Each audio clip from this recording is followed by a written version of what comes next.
The blueprint's been set, but there's still room for finishing touches because it's all in the details. As the 2024 season is set to launch, we've got one last dress rehearsal, Raider Nation.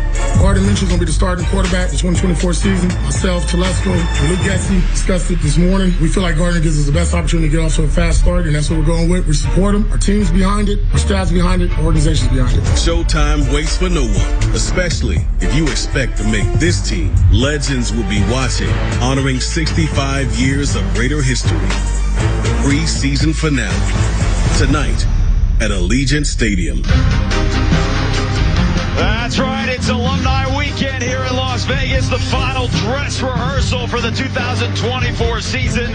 Roster spots on the line as the Raiders welcome the Niners to Allegiant Stadium for Antonio Pierce before we get it going for real. Hey folks, how are you? Jason Horwitz, 2002 NFL MVP Rich Gannon, 4-time Super Bowl champ Matt Millen. Happy to have you with us here in the broadcast booth. As you heard right there, the storyline that's been there all preseason, Gardner Minshew or Aiden O'Connell. It is Gardner's job in week one. Neither will play tonight. But the other storyline, Matt, the defense was so good last year and expected to be the anchor again this year. And they're going to have to be, but there's some things they have to clean up. I think you play your best defense when you make it simplistic, right? So what they need to really be doing is getting back to the basics. Because I don't see them being being physical, and I think that's a place that they have to start and be better at. And I think it starts inside with the addition of Christian Wilkins. That's going to help Max Crosby off the edge. To play great defense, Matt, you know that you need great pass rushers and covering corners. I think the Raiders have both. Yeah, certainly. Jack Jones, a major addition last year. Now, none of those guys will play tonight. 37 Raiders not in uniform tonight, so we'll see a lot of those guys fighting for roster spots. Al Davis and the Oakland Raiders selected this linebacker in the 1965 draft after an All-American career at Missouri. Number 34 made an immediate impact in the American Football League in his inaugural season, intercepting 3 passes with 2 returned for touchdowns on the way to making the All-Rookie team.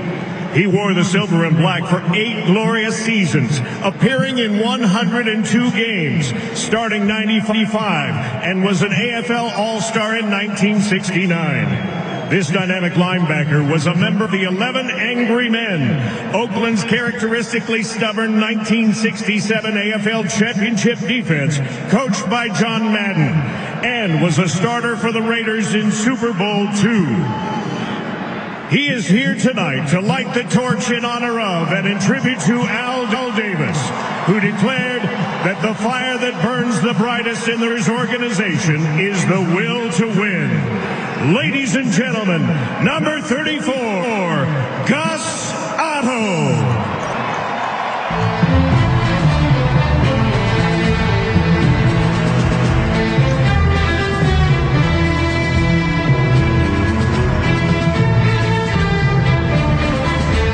This week, Gus Otto gets the honor. Last week, it was the family of the late Jim Otto, Mr. Raider. But all that fits into what this weekend has really been about. Man, you guys have both experienced a long time. The alumni, so important to this organization. And it is around the NFL, but nobody does it like the Raiders do. You know, I spoke to so many players last night. A lot of those players who played for other organizations. Matt and I had the benefit of playing for other organizations before coming to the Raiders. And I would simply say this. I mean, this organization, no one does it like this. You think about Mark Davis and bringing in all these players. I think 250 players, Matt, made it in this weekend. Yeah, there was a bunch of guys showed up, and it's so good to see everybody again and start bringing the stories back, and the lies are even bigger this year than they were a year ago. Look at that turnout. It's incredible. It's phenomenal, and I think Mark does a phenomenal job. And look, you said it. We've both been around different organizations. They all want to try to do the same thing that the Raiders are doing. Yeah, and they're all wearing the alumni shirts with Jim Otto's 00 numbers on the back. They had the bowling shirts last night. They're all in the end zone. They have the entire suite there in the end zone. So what a great thing that the Raiders are doing. Haynes. Yeah, there's a lot of Mike down there. Yep. And the stories told. I mean, that's the other part of this. A wellness weekend this summer. You just said, Matt.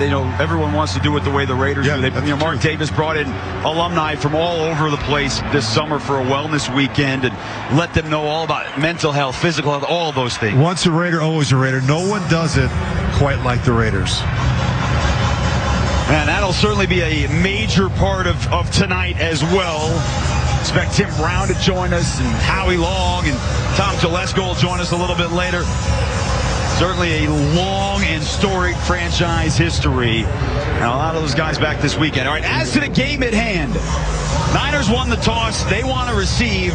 Unlike the Raiders tonight, San Francisco is set to put a lot of their starters on the field tonight. So that will be a little bit different. They didn't like how it looked last week against the Saints. Brock Purdy with not the starters on the field. So the guys that are healthy for them, they're dealing certainly with some Brandon Ayuk situation, Trent Williams.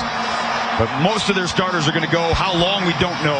Raiders, a different story tonight, but it's an opportunity for these guys to make their mark.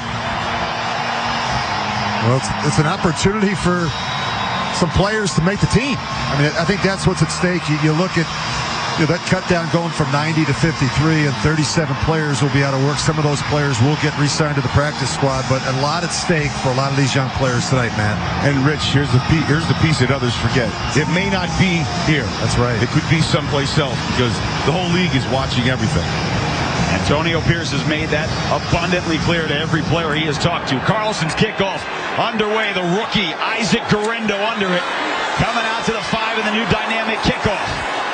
He takes it out past the 30, and that is where the Niners will take over. Sam Webb has made a bunch of special teams tackles here in the preseason, and he made another after a 28-yard return. So Brock Purdy in his third year out of Iowa State, coming off the final game last year, which was played right here in the Super Bowl. They lost to the Chiefs.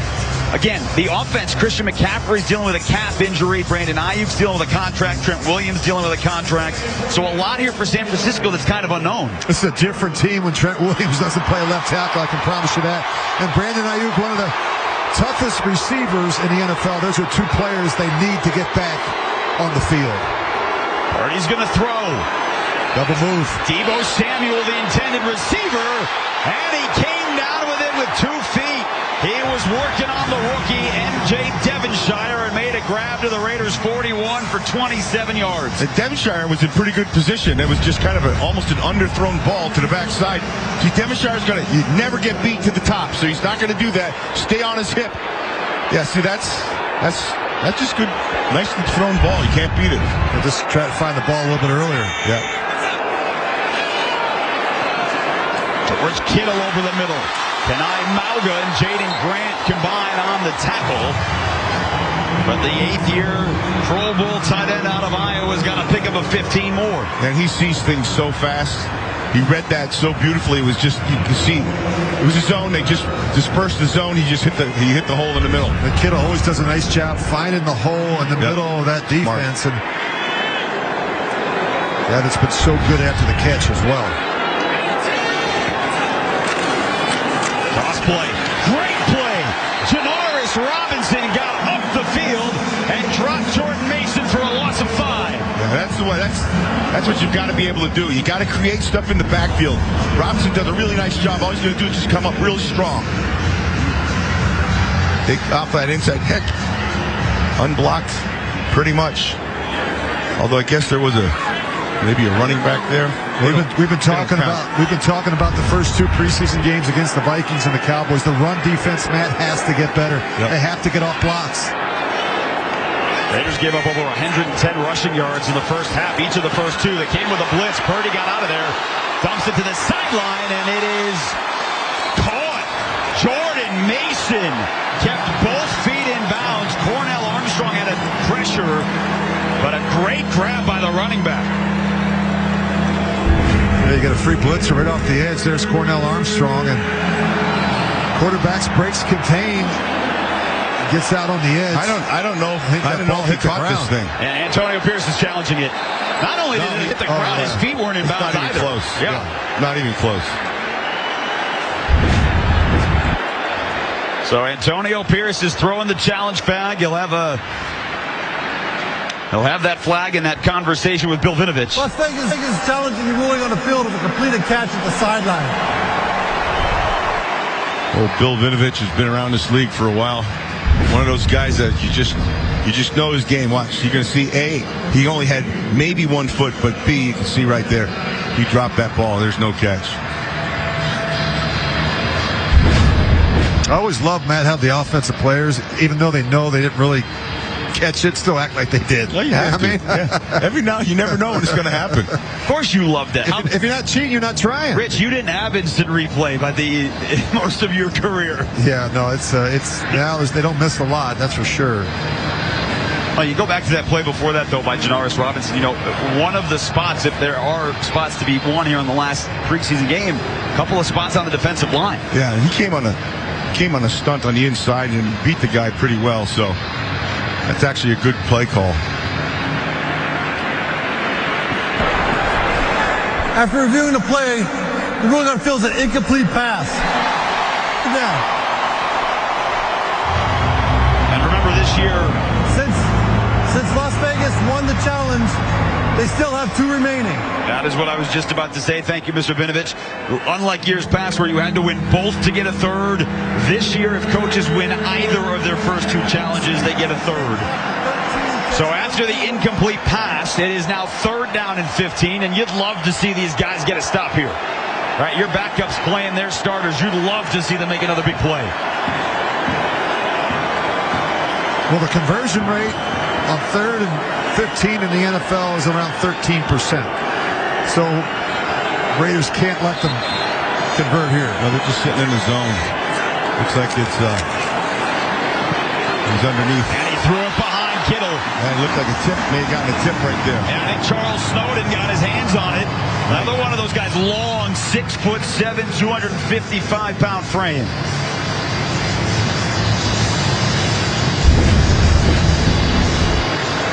Yeah, watch it off the top again. Snowden's going to get his hands up right there. Good for him. Good pressure on Colton McKivitz, starting right tackle. So a 49-yard field goal attempt for the second-year pro out of Michigan, Jake Moody.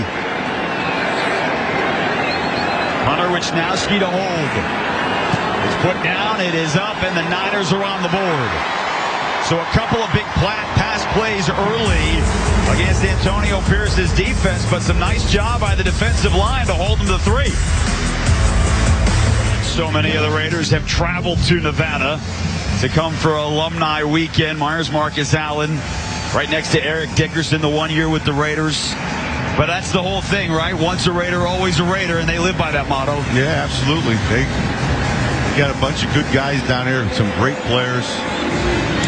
It just seems funny. They're just like your old teammates, except they're older. Hit the ground. Tyreek McAllister off the bounce, trying to get through the hole. And he takes it out to the 31-yard line. McAllister was a great return man in the CFL last year. So, Nathan Peterman coming out to get the start tonight. 7th year out of Pittsburgh, spent 4 years with the Raiders.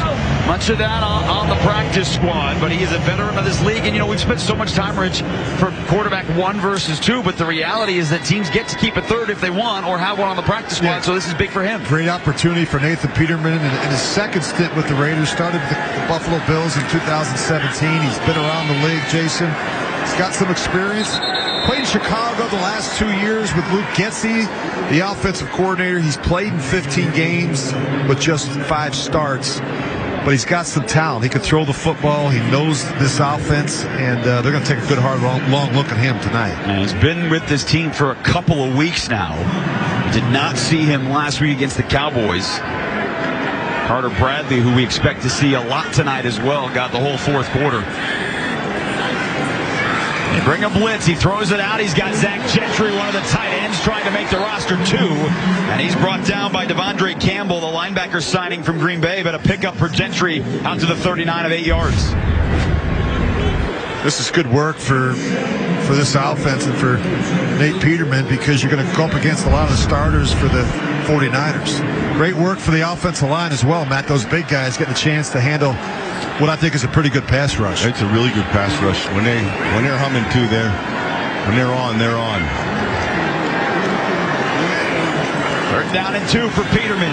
Pressure up the middle. And trying to drag Leonard Floyd, and he can't. Leonard Floyd, signed from Buffalo after 10.5 sacks last year, was in there along with Yetur Gross-Matos. He caught him on the rebound, got up the field, was blocked, good position, and then the quarterback had to run. That was pretty much a coverage sack right there. So A.J. Cole on the punt. He has averaged more than 52 yards per kick here in the preseason. Ooh, that's a beauty.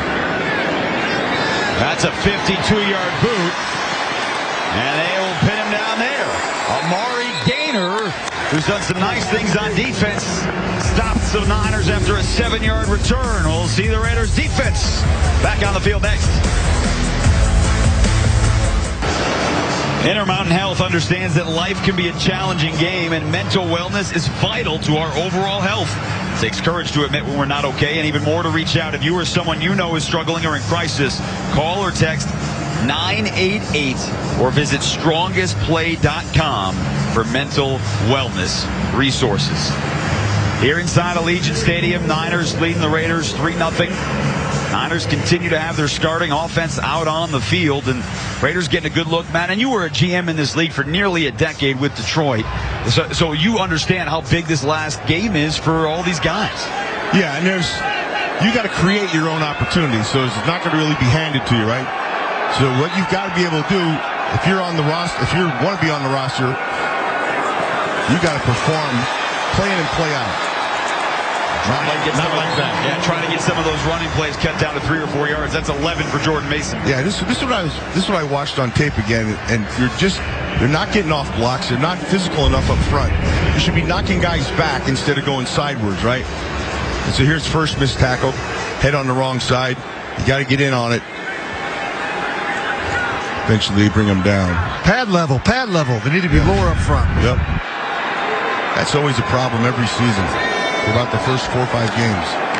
No pass rush right here. Purdy wrapped up by Matthew Butler. That's a big takedown for the 2022 fifth-round pick out of Tennessee. Well, you had Janaris Robinson coming off the edge, and Purdy went right into the waiting arms of Butler. Yeah, and the reason why he went to his arms is because of coverage on the backside. There's no place to go with the football. He needs to hit it here. He has this guy underneath, coverage on the top side, and that allows the sack to be able to happen. That is the first sack for the Raiders in the preseason. Butler last year, guy that did not make it on the initial 53, was on the practice squad, but they have credited his effort all preseason. Dumped down over the middle. Jake Tonges, the backup tight end. Amari Gaynor, who's been all over the field this preseason, made the stop there. Well, you think about this final audition for some of these players, and Matt, we're talking about it. What's at stake? We're going to go from 90 to 53 in the next 48 hours, and you look at some of these players, Richardson, Gaynor, Butler. Now, some teams, I think, right now, Matt, know who the top 50 are. They're probably trying to decide on the final 3, and I think some teams, maybe like the Raiders, are maybe 47, 48, trying to figure out those last 5 or 6 players. Absolutely right. And that's why I said you have to create your own opportunities right now as a player. Raiders come with Jess Ford. They got pressure again. Oh, Kittle made a great grab. He was right between Mauga and Jaden Grant, and somehow the ball found his hands. I thought Mauga was going to have a pick right there. Well, this should never happen. Get your depth. Yeah, I mean, this right is there. That's unbelievable. To fit that in, the Kittle right between the linebacker and the safety, man. Yep, that's really well done. And on the front end, Charles Snowden was an inch away from a sack.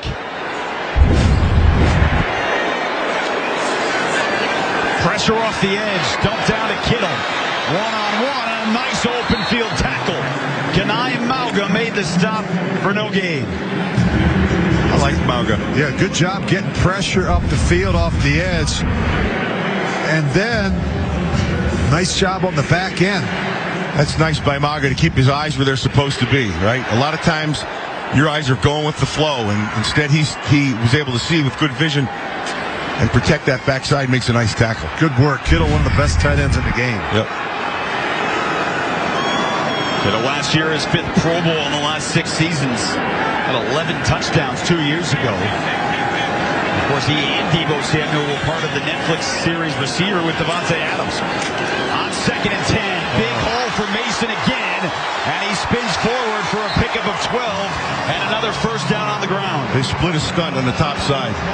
End went down inside, and the backer came over the top, and he got blocked. Gonna watch it up top, watch right over here. Go ahead. So he comes to the inside. So that backer has to get over the top. He can't get stuck inside, which he did. And that creates the hole. The run defense has got to get cleaned up. I understand these aren't the starters, but I think the one storyline through the preseason, even with the starters out there against the Vikings and the Cowboys, the run defense hasn't been up to the standard. Yeah, that was certainly a complaint after last week's game. Nice cutback by Mason. Mauga and Gaynor made the tackle from behind, but not before Mason picks up 8 more yards. You know, Christian McCaffrey obviously gets all the conversation for the Niners running backs, and he's the NFL Offensive Player of the Year last year, but Jordan Mason averaged over 5 yards a carry when he did get on the field. It's a good offensive line. They do a good job in their zone scheme. They do a good job getting up on the second level, getting some hats on those linebackers. And the backs are patient. You know, they're very patient. They see those cutback lanes, and they take advantage of them. Purdy back to the air. Raiders have had some nice pressure. Purdy takes off, though, and he's got another pickup. They saw that a lot last week with Trey Lance. He's inside the 20, 13 yards for number 13. So coverage was fine, right? Things start to break down. Now you have to match. On the back end, you convert. And so now here, see, they did all that. They matched it up right. You have to account for the quarterback's feet, and sometimes that just doesn't happen. Not all good quarterbacks are first-round picks. I'll just say that. Yeah, how about this kid from Iowa State, he's come in. Didn't think he was even going to make the team his first year, and winds up filling in for Jimmy Garoppolo, and the rest is history. Garendo the carry, Gaynor the tackle. And Rich, you lived that life, right? I mean, Brock Purdy was not an FCS quarterback out of Delaware, but he was an Iowa State guy, set a lot of college records, but we all know the story at this point, the Mr. Irrelevant last pick in the draft. You know, I think he played a lot of football at Iowa State. I think he had 49 starts, and I think that was attractive to the 49ers. I think that his feet, he's never going to overpower you with his arm talent, but he's a rhythm guy. He fits this system so well, and he's very coachable. Garendo again cuts into the hole. A strong, powerful rookie out of Louisville's got the first down inside the 6. They pushed him back. They'll mark him after the 6-yard gain. So it'll be 1st and goal for the Niners inside of 5 minutes in the first quarter. One of the things that I like about Purdy, nothing bothers him. Yeah. He doesn't let things bother him. He gets on top. That's really well blocked, by the way. You're down past the second level. You'd like to get that tackle in the backfield, which missed. Now you're into second level, and you got a problem. So the 11th play of the drive for the Niners, one that started on their own 15-yard line. Purdy back to the air, dumps it down, and a nice tackle. Chris Smith, the second-year safety out of Georgia. He made a lot of big plays in his college career, and maybe he'll get that opportunity this year in the pros. Good eye discipline right there. He's just going to take this. He tried to do the fake to the inside and just sneak the quarterback out the back end. Did a nice job of keeping his eyes on his coverage. Really disciplined with their assignments. The 49ers use a lot of misdirection. Plays that look the same but are different. Really nice job there. Not getting fooled and being disciplined with your eyes by Chris Smith. On 2nd and goal, Mason back on the field. He's turning the legs, and he's in the end zone. Touchdown Niners on a 4-yard carry for Jordan Mason. That's just better push on the offensive side than the defensive side. Defense is all about controlling the people in front of you. You got to get into them, gain control. If you don't gain control, this is what happens. They put you on skates and you start moving. You're going to watch this right here.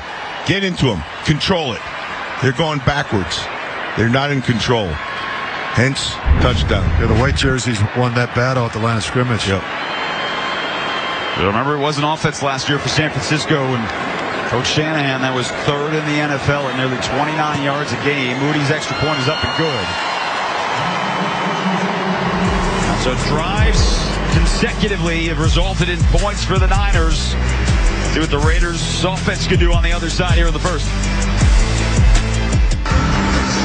Create a memorable experience for your top clients or enjoy an upscale experience in a suite at Allegiant Stadium. Individual rentals are now available for all events. Benefits range from lavish food and beverage options, VIP entrances, access to the 100 and 200 level clubs. Securing your suite now by visiting suites.raiders.com for all the details. Great food options inside this beautiful stadium. One of the newest in the league, certainly a premier venue. You get a great halftime show here every single week. You never know what's going to be on display. And the other part to all that, too, Rich, is that Antonio Pierce wants to make this one of the better home field advantages in the NFL, and he's hoping the product on the field can make that happen. Well, I think winning goes a long way to address the issue. I think it's, as he says, it's Las Vegas. We've got to put on a show every time out. A lot of it is attitude. You know, it's about how we go about our business each and every week. And I know AP's trying to change the culture here, and it starts with, I think, being a more physical, more disciplined football team. Kickoff to McAllister. We got a head of steam trying to make something happen. And it looks like a lot of the kickoffs we've seen in the preseason not back to the 30-yard line as we bring out the offense again. And, some of the players to watch here in this final preseason game, DJ Glaze, the third-round pick out of Maryland. Look, he's going to be on the roster, but he is the one offensive lineman playing tonight who has been playing with some of the starters. Yeah, a 3-year starter at Maryland. I love the fact that he played both the right tackle and the left tackle position. He's got great length and athleticism for the position. He played some guard during the week at the Senior Bowl, so the guy has some position versatility. I think that's important as well. Run play to Dylan Laube, finally trying to get going. We have not really seen his explosive ability just yet here in the preseason, but that run went for 8 yards. Yeah, just right behind Glaze. Yeah, watch DJ Glaze. He really does a nice job coming off the ball right at the point of attack. Look at this block right there. Made contact. Now, here's the nice thing, right? So he got that inside. You see how he kicked his right hip, or left hip, rather. You pull on the inside and push on the top side. Really well done. They don't call that anymore, by the way, any kind of holding. You were never held, were you? No, never held. I just remember you yelling at officials saying he's grabbing me. Yeah. You did that a couple times every game, didn't you? Of course. That was even before the game. Yeah, but the worst part was when he was doing that as a broadcaster and as a general manager. That's a good point.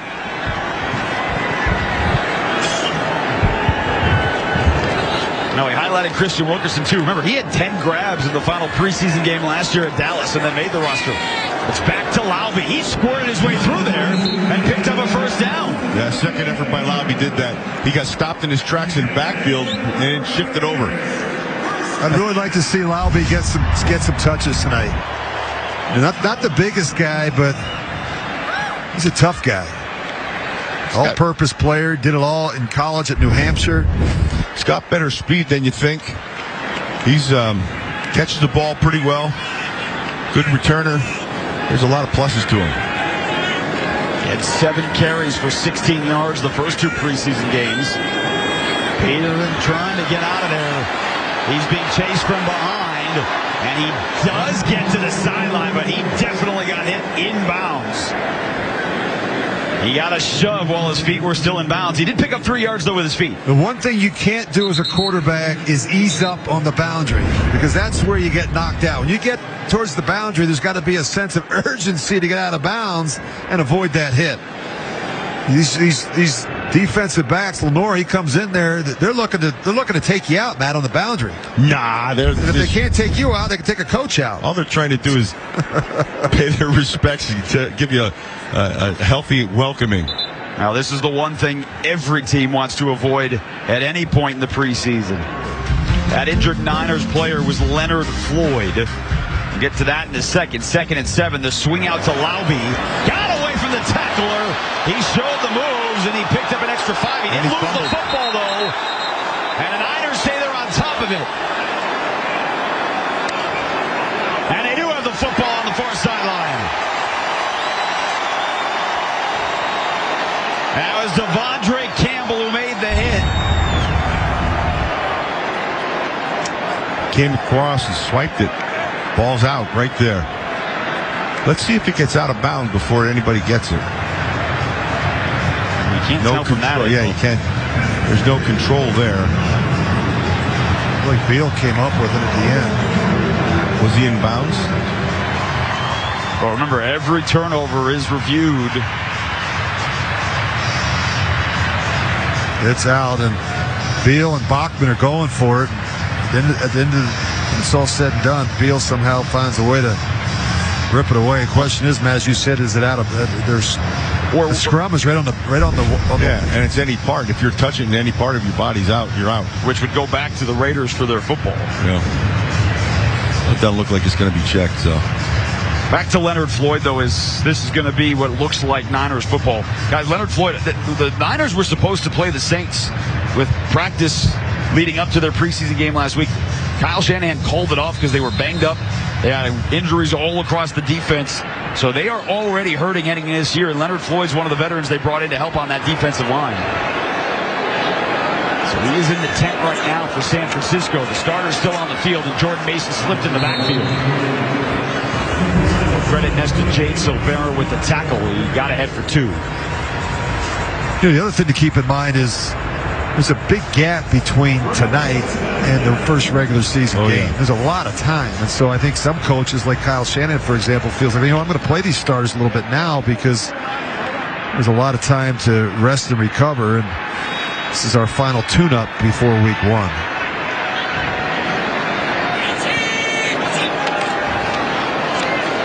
Purdy is 6 of 8. He's back to the air. A sidearm throw is on target. And Conley takes it into Raiders territory. He's out of bounds at the 32-yard line. And they pick up 18 more. Well, they just run so many boots and nakeds with Brock Purdy. And we talked about plays that look the same, that are different. That little stretch play, you see it. You got to be disciplined on the back to make sure that you get upfield, that you set the edge, that you make it difficult on the quarterback. And I think Smith could have taken a better angle against Purdy. To the ground, this time it's Deebo Samuel. A quick throw. So inside of 30 seconds here, the Niners do not have to snap it again. We'll see if they choose to.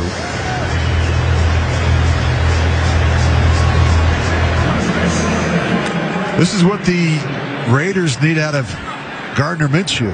To be able to play like Brock Purdy. They have the same, he's 6'1", Gardner's 6'1", Purdy's 6'1". They're similar when you look at their size and their athleticism. I think Gardner has the ability to get out on the edge as well and do some of these boots and nakeds and change the launch point for shorter quarterbacks. You see a lot of that with Brock Purdy. Yeah, final play of the first quarter is another chunk gain on the ground for the Niners.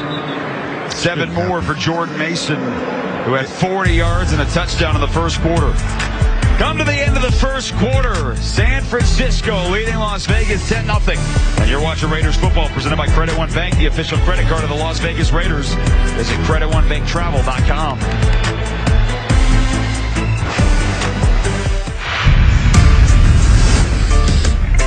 All right, come on. Unload on that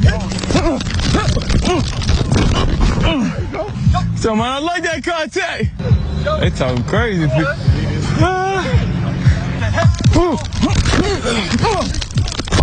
Can I get a shout out to my mama? Come on. Yeah. Hey, mama. Hey, mama. I don't know where the camera at, but hey, mama. Right here. So look. I love you, mama. Shout out to my mama. Shout out to my dad. Shout out to my son, man. Yes, sir. Love y'all. Mic'd up with Nate Hobbs and his friends. Brought to you by Coca-Cola Zero Sugar, the official soft drink of the Las Vegas Raiders. Well, Nate, one of the 37 Raiders not playing tonight. None of the expected starters on defense and a whole bunch of the backups, too, not in there tonight. And the guys that are trying to make this team was Max Crosby and others watching on. Saw the Niners and their starters gain 152 yards in the first quarter. Mason had 40. Nice tackle. Jaden Grant came up from the safety spot to bring him down. And he came on a blitz on the outside, forced him to stay back inside instead of bouncing it. Had he bounced that, he'd still be running. Did a nice job here. Watch, you can't see it on the top side, but he came in hard, forced it back inside. Raiders are using a couple of stunts on the inside that create holes, and the second level has to be, which the linebackers, you have to be able to handle that. Don't want to blitz. They back out, bring just 4. Purdy, pressure, skates, dumps it short. It's caught by Mason. And again, a lot of yards after the grab. He picks up 8. It'll be 3rd down and 1. I think this is all Brock Purdy. I just think he He's patient back there, like you said, Rich. And he does a nice job with his feet to be able to find the space to be able to make the throw. Watch this right here. He knows where he has to go. He's still looking his eyes downfield. And he just gets out, squirts out to the left, and is able to make a completion. That's just good football. Good escapability, Matt, at the same time keeping his eyes downfield and the ball in the throwing position. We're going to get a false start here on San Francisco. False start. Offense number 9. 5-yard penalty, 3rd down. That's Braden Willis, one of the backup tight ends for Kyle Shanahan. That's what happens. You make a mistake, you have a penalty, and they take you out of the game. Teach you a lesson. I watched that in high school games the other day. Every penalty, get out of here. Get him out. Right.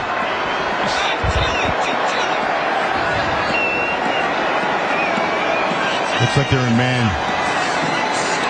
Birdie on the slant. Oh, great nice coverage, and it's picked off. Off of the deflection. It's Chris Smith.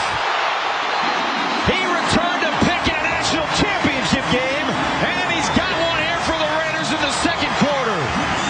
Good coverage.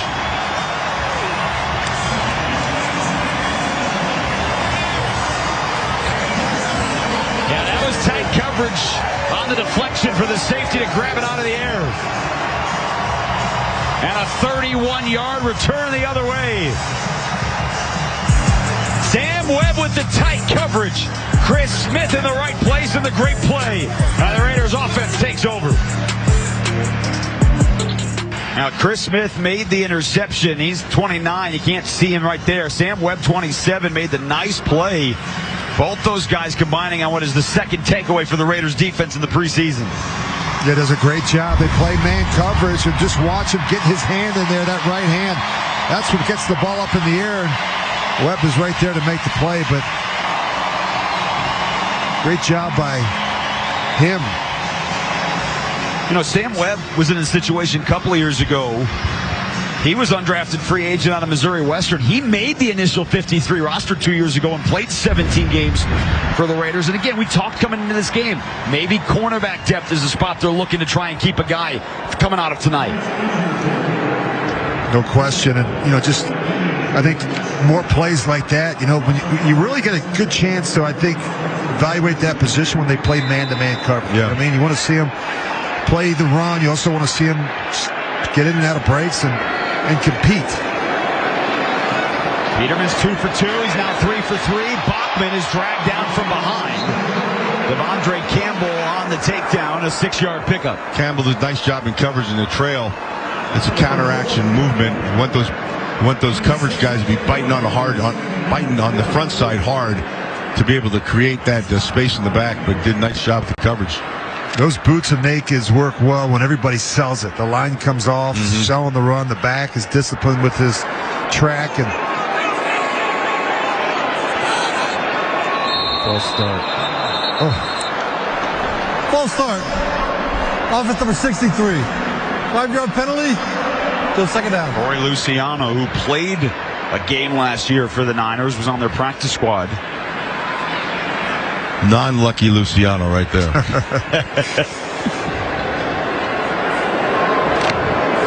Now DJ Glaze was at right tackle. He's now probably done for the night. Dalton Wagner takes over. Sincere McCormick is the running back. Remember, Dylan Laube fumbled the last drive. Peterman, tough throw. Dangerous throw. Yeah. Amador Lenore jumped it. It was over his outstretched arms. You notice who saw that immediately, the quarterback. He's like, whoa. especially these out-breaking routes. You have to get a good sense of where that corner is and make sure he's not undercutting it, because if he does, especially on throws to your left, for a right-handed quarterback, those throws to your left, you got to make sure you get those hips open, that shoulder square to the target, but you cannot be late, and you have to see the throw. So the penalty, the incompletion, now 3rd down and about 8 for the Raiders. Peterman stands in the pocket. Oh, nice throw. Good coverage. Solid coverage. Rock Yassin, the former Raider, broke it up. Would have been a 1st down. That was accurate. I mean, where it needed to be. That's just good defense right there. He's going to take the inside, good man coverage, stay on top of him, stop shoulder. Look at that. You can't draw it up better than that. Yeah, pretty good throw, Matt, as you said, and Rocky Sin just gets that left hand in there and knocks it away. Remember, Yassine was traded from Indianapolis to the Raiders for Yannick Ngakoue a couple years ago. And the starting corner had some injuries. Went to Baltimore last year, did not play a ton. As Cole will try and pin the Niners inside the 20. It's Jacob Cowan. Gets away from one. And takes it out to the 20-yard line, which will send us to a break. 43-yard punt. Niners offense back on the field without Brock Purdy. As we talked about from the outset, this alumni weekend here inside Allegiant Stadium has been wonderful all throughout. 250 Raiders here inside Allegiant Stadium, and Howie Long good enough to join us. Matt's longtime teammate, great Super Bowl defense. Howie, thanks for hopping on board. What's this weekend been like for you? It's been great. You know, a lot of memories. You mentioned Matt. You know, Matt probably took 2 or 3 of my sport coats, had them shortened. He'd come over for dinner, and you know, my wife still talks about it. She's traumatized from Matt's visit. Thank you. Hey, listen, he was one of the guys that when I got here in when I got to Oakland in 1981 was a big impact on me. And, you know, I have my Matt Millen poster up at Villanova. And he was one of my heroes. He had low standards, by the way. Yeah, him and Bruce Clark. There you go. Yeah. No, Howie's one of the best we've ever had here. He's a Hall of Famer, and he does a phenomenal job on Fox. So he keeps up with the game, he keeps up with the Raiders, and he's been a Raider from day one all the way through. Howie, from 81 to 93, no one did it better. You know, you look at this Raiders defense right now. Matt and I have been talking about it. All the great defenses that I've competed against have the ability to be physical up front, stop the run. What's going to be the key this year for this Raiders front seven? Well, you know, it's rare that you're able to get a young defensive tackle. They did that. I think that helps Max a great deal. And I think the thing that's most impressive about Max, one is his play, and he's on the field probably too many snaps, actually. And I think when I came in 81 and 82, you know, it's Art Shell, it's Gene Upshaw, it's Ted Hendricks, it's Matt, it's, you know, there was greatness all around you. Ron Wolf, Al Davis. You didn't have to look far for greatness. I think what Max is doing in lifting this group up is so impressive because he doesn't have that around him. And I think the offense is going to take a while, but I like the listen, everyone's in sub packages, Rich. You know, I mean, it's like they're throwing the ball more than ever. And Pop Warner, you know, high school, college, the same thing. It's spread. It's 4 wide receivers. They're in sub packages. I'll be really interested to see what happens when you throw 2-3 tight ends on the field and you force people to maybe change their personnel and take advantage of them that way and maybe make up for maybe the quarterback not being the guy that you're seeing long term, but it's a stopgap. Charles Snowden, nice tackle there to force the Niners to a 3 and out. How you have a chance to see Brock Bowers at all, and what type of dynamic element he might add for that second tight end? What can he do? And the other kid is, a lot of people don't really know how good he is, and I think it's going to be evident this year. I think you're going to see a lot of 12, 13 personnel. I think you're going to see mismatches in terms of personnel. You're trying to keep that linebacker on the field, keep a corner off the field, force people to do what they don't want to do, and that's play the run on a regular basis. Hey, Howard, you may want to look up here. How about this? There we go. McAllister! Tyreek McAllister with a statement here in the preseason. See, and those are the kind of games we're going to win 1916. That's the way it's going to be this year, I think. Howard, you want to jump in the pile? Didn't he just run that to the win club with all the alumni? No, if I jump in the pile, you'd have to pull me out and hoist me up. Oh, we've been looking for explosive plays for somebody other than Trey Tucker, and Tyreek McAllister just took that 81 yards to the end zone. This is great to see. We talked about the opportunities that some of these young players have on this last audition, you know, for a job. And I think we're going to go from 90 to 53. 37 players are going to get their walking papers. What a great job by a young returner to take advantage of that snap. Well, that guy right there led the CFL in kick return yards last year with the Hamilton Tiger Cats. And he's got the Raiders on the board as Carlson knocks it through. Howie, thank you so much. Go shake some more hands. Hey, appreciate it. Hey, Bubba, I love you, buddy. You too, my friend. All right. Great Howie along right there. And that's one more point presented by Credit One Bank, the official credit card of the Las Vegas Raiders. Visit CreditOneBankTravel.com. Roster spots on the line. Tyreek McAllister putting his name right there and say, hey, I'm ready. For every Raiders first down at Allegiant Stadium this year, American First Credit Union will donate $100 to a local charity. Well, it wasn't a first down, but 81 yards. Tyreek McAllister had a punt return for a touchdown. He was 88 and out the gate. I mean, there was just one cut and he was gone. I mean, there's the nice hole, and Here's the acceleration right there. There's no way that the punter is going to make that tackle. Well, again, we've talked a lot about Dylan Laube as an FCS guy who do a lot of different things. Tyreek McAllister at Charleston was a D2 guy, but over 2,600 rushing yards in college. He had over 1,000 receiving yards and obviously can return.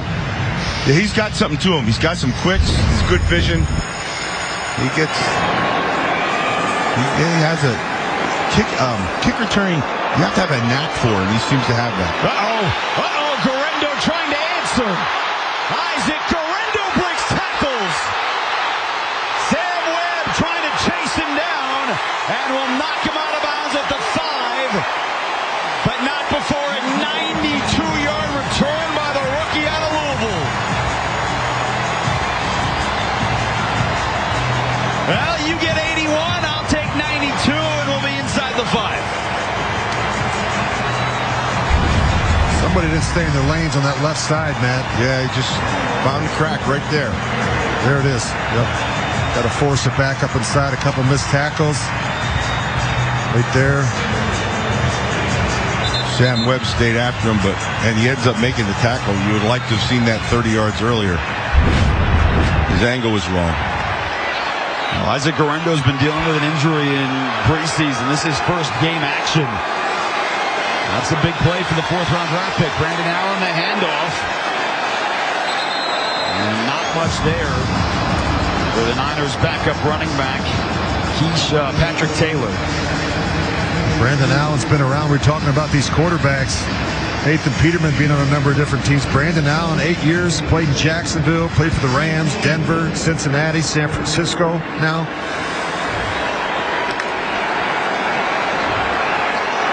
Former 6th-round pick of the Jaguars back in 2016. He has 9 career starts at second goal. It's Taylor again. That was a big hole, and he spins his way in. Touchdown Niners. So the 92-yard kickoff return paid off by San Francisco on a 3-yard touchdown run. That's just power football straight ahead.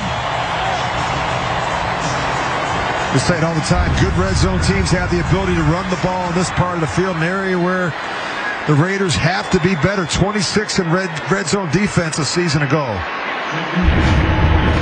That was former Raider offensive lineman Brandon Parker pushing the pile. Well, you got all the juice in this building on the punt return, and San Francisco turned that right around. Sudden change. When you have a sudden change as a defense, you go on the field, you got to respond. You got to be able to hold them to field goals in that part of the field. Yeah. A little pushing and shoving going on right now.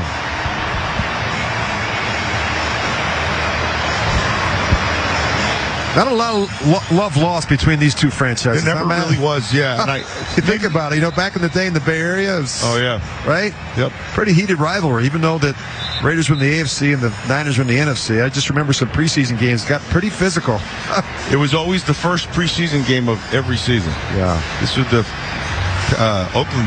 Oakland and San Francisco is what would open your season every year. And look, Matt, you won a Super Bowl with both. Both of them. So you understand that. We got a chance last night on Alumni Weekend. Rich and I were talking with Bill Romanowski. He went the other way. Niners first, Raiders second. Right. Yep. Romo, that's another one. He's a piece of work. Swimming laps today in the Mandalay Bay pool. Yellow floaties out. He was getting his workout in. Let's see if the Raiders special teams can answer. Laube and McAllister back deep again. Jason, these players know the significance of making a big play in the kicking game. A lot of these players are going to make the team based on what they're able to do on special teams. Now Laube trying to get to the edge. And the Niners have him hemmed in at the 21. Curtis Robinson, backup linebacker there to make the stop. Well, at some point tonight, we know we will see or expect to see Carter Bradley, but this first half has been Nathan Peterman. Rich, what have been your takeaways so far about the journeyman trying to make the roster? You know, it's hard. You know, you play with a lot of young players. You've been playing against a pretty good defense. You look at what he's done so far, just throwing the ball 3 of 5 for 20 yards. He definitely needs more opportunities, and they got to stay out of those big numbers on third down. They've had a lot of third and longs so far here in the first half. Niners starting defense for the most part now off the field. A couple of linebackers in the secondary still in there. Nice pocket for Peterman. Checks it down to McCormick. And a couple of yards there, Samuel Womack with the stop. The one thing that's clear when you watch Nathan Peterman, he knows the system, right? Yeah. You see the mechanics. He's getting in and out of the plays. He's going through the progressions. His feet look good, the footwork, the timing. You know, he knows where people are in the progression. It's just, here's a guy that obviously has been in this system the last 2 years with Luke Getsy in Chicago, so that's a huge benefit for him. And just in terms of their comfort level, if in fact he would have to play at some point this season. He's got history in the system. That's always a good thing. Well, remember, the rule a couple of years ago allows you to have an emergency third quarterback dress on game day. Jalen Guyton makes the grab, and that changes things too. But you have to be on the 53 to be emergency third quarterback on game day. But another guy in that quarterback room that knows the system, that can answer some questions when the coaches aren't there, when they're sitting there watching film. I really like the way he has really good eye discipline. He goes through his routes. You can see him. He's going from top to bottom. Really well done. He has experienced the preseason with the Raiders before. The organization from 2018 all the way to 2021. John Gruden really liked him. I know that. He takes the snap. He's got the QB sneak, and he's got a first down. Just the second first down for the Raiders here of the opening half. You'd love to see this group put long drive together here to end the second quarter. I'd like to see that offensive line be a little more dominant up front. Like right now, that's they got a little bit of a push there, but I just want to see more physicality out of the both offense and defensive fronts. And Matt, that's going to be so important with Gardner Minshew at quarterback. This is an offense that has to be able to lean on the running game a lot. Yeah. Got to be able to win battles at the line of scrimmage, push people back in the running game. Here's McCormick. Sneaks through his offensive lineman. It was Dalton Wagner who hit him. He somehow got through 5 49ers, but Dalton Wagner didn't give him the space needed, and they collided, and he went down. Yeah, you're going to watch Dalton 78. You can see him getting outside. And the typical lineman.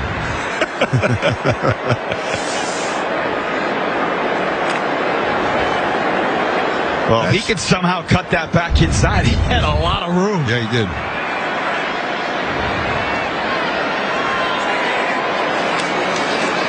Straight drop with Peterman. Too far for Wilkerson. Coverage by the rookie Renardo Green, second round pick out of Florida State. It's third and long. Not bad coverage by Green over there. He had to have a perfect ball thrown. It was a little bit too high to the outside. And some tight windows. That was not the best route. Right. Another big third down. 3rd and 8. Need to be better on the early downs. Little bunch set down the bottom of the screen. Yep. That's Wilkerson, the motion man, on 3rd down and 8. Niners bring 4. Way over his head. Again, it's Green in coverage. And so A.J. Cole will have to trot on to punt it away again. Let's take a look at the all-22. You know, we start evaluating the quarterback position. I just want you to watch at the top of the route. This is all man coverage, okay? Just watch all these receivers at the top of the route. Go ahead and run it. I'll tell you when to freeze it. All right, go ahead and freeze it. Who are you going to throw the ball to? You tell me. You tell me who's open. That's, you know, when you evaluate a rep for a quarterback, you got to say to yourself, these guys winning the battles in one-on-one matchups. Third punt for A.J. Cole, and he booms it. 56 yards on the punt. It's going to be blocked in the back, so the Niners will be backed up. There's 2 flags flew. They'll be inside the 10-yard line. Well, that's one of the things we talk about with Antonio Pierce every week. You know, you expect to have a good defense, and you know you got a great punter. Well, look, what's the formula for success for the Raiders this year? They got to be. They got to return. Illegal block in the back. Receiving team number 49. Passes it to the goal. First down. They got to rely on their defense, right? They have to be dominant on defense, and they got to be really good in the kicking game. There's the clip right there. There's the block on the back. They got to be able to run the football. I think Gardner Minshew has to take care of the football. And they're going to have to learn to win a lot of close games. That's the reality of the NFL. I don't care who you are. You know, if you're the Kansas City Chiefs, you know, if you're the Baltimore Ravens, most of these games come down to the last couple of minutes, and that's where the Raiders have to win games. You look at and they have to be aggressive. We'll talk about that after this play. I want to talk. I think this is a team that has the opportunity to do something special this year, but they have to have that mindset. Allen back to the air. Cameron Latu, one of the backup tight ends, chopped down. So, Jason, you and I were talking about this mentality about being aggressive. The 2022 New York Giants went 9-7-1 with Daniel Jones. Yeah. And they won a road playoff game. Brian Daboll was the coach of the year. They were 9-7-1. How'd they do it? They were aggressive late in games. They took chances, and they won a lot of close games. The Raiders can do that this year, but everybody has to do their part. Remember, it started week 1. Yeah. Right? Giants were at Tennessee. They were a big underdog, and that was an overtime win, was it not? No, they went for 2. That's right. They went for 2. Barkley scored, and they went for 2, and Brian Daboll was heralded the rest of that season, to your point. But they won a lot of close games, and they did it with Daniel Jones, who had some problems. Saquon Barkley carried the load offensively. They played good defense, and they were sound in the kicking game. That's how you do it. 9-7-1. You make the playoffs. You go on the road. You beat the Vikings. Anything can happen if you take care of the little things.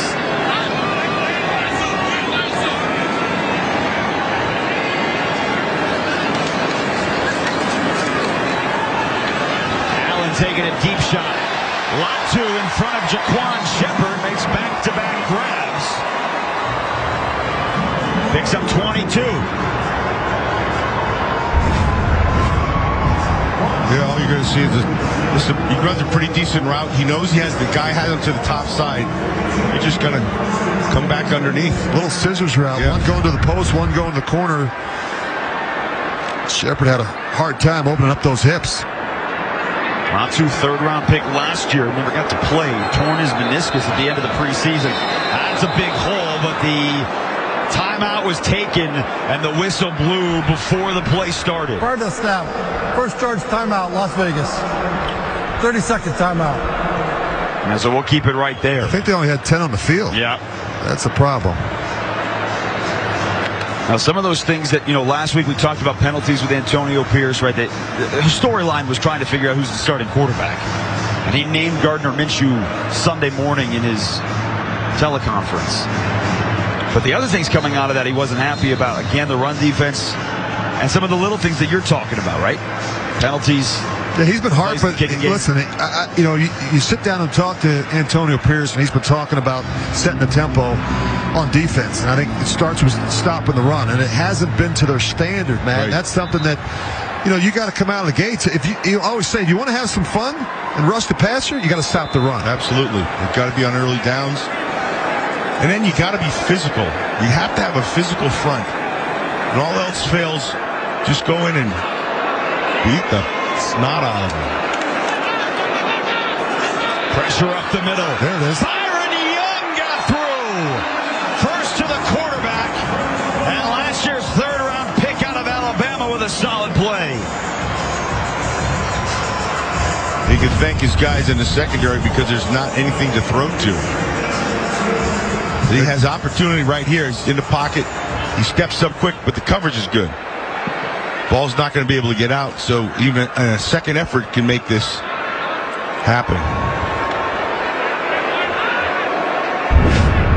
Well, Well, as good as the Raiders' defense was last year, and they were a top 10 defense, they were 21st against the run all season long. You go back to the Chicago game, and again, I know the defense changed when Antonio Pierce took over, and it was he and Patrick Graham working together.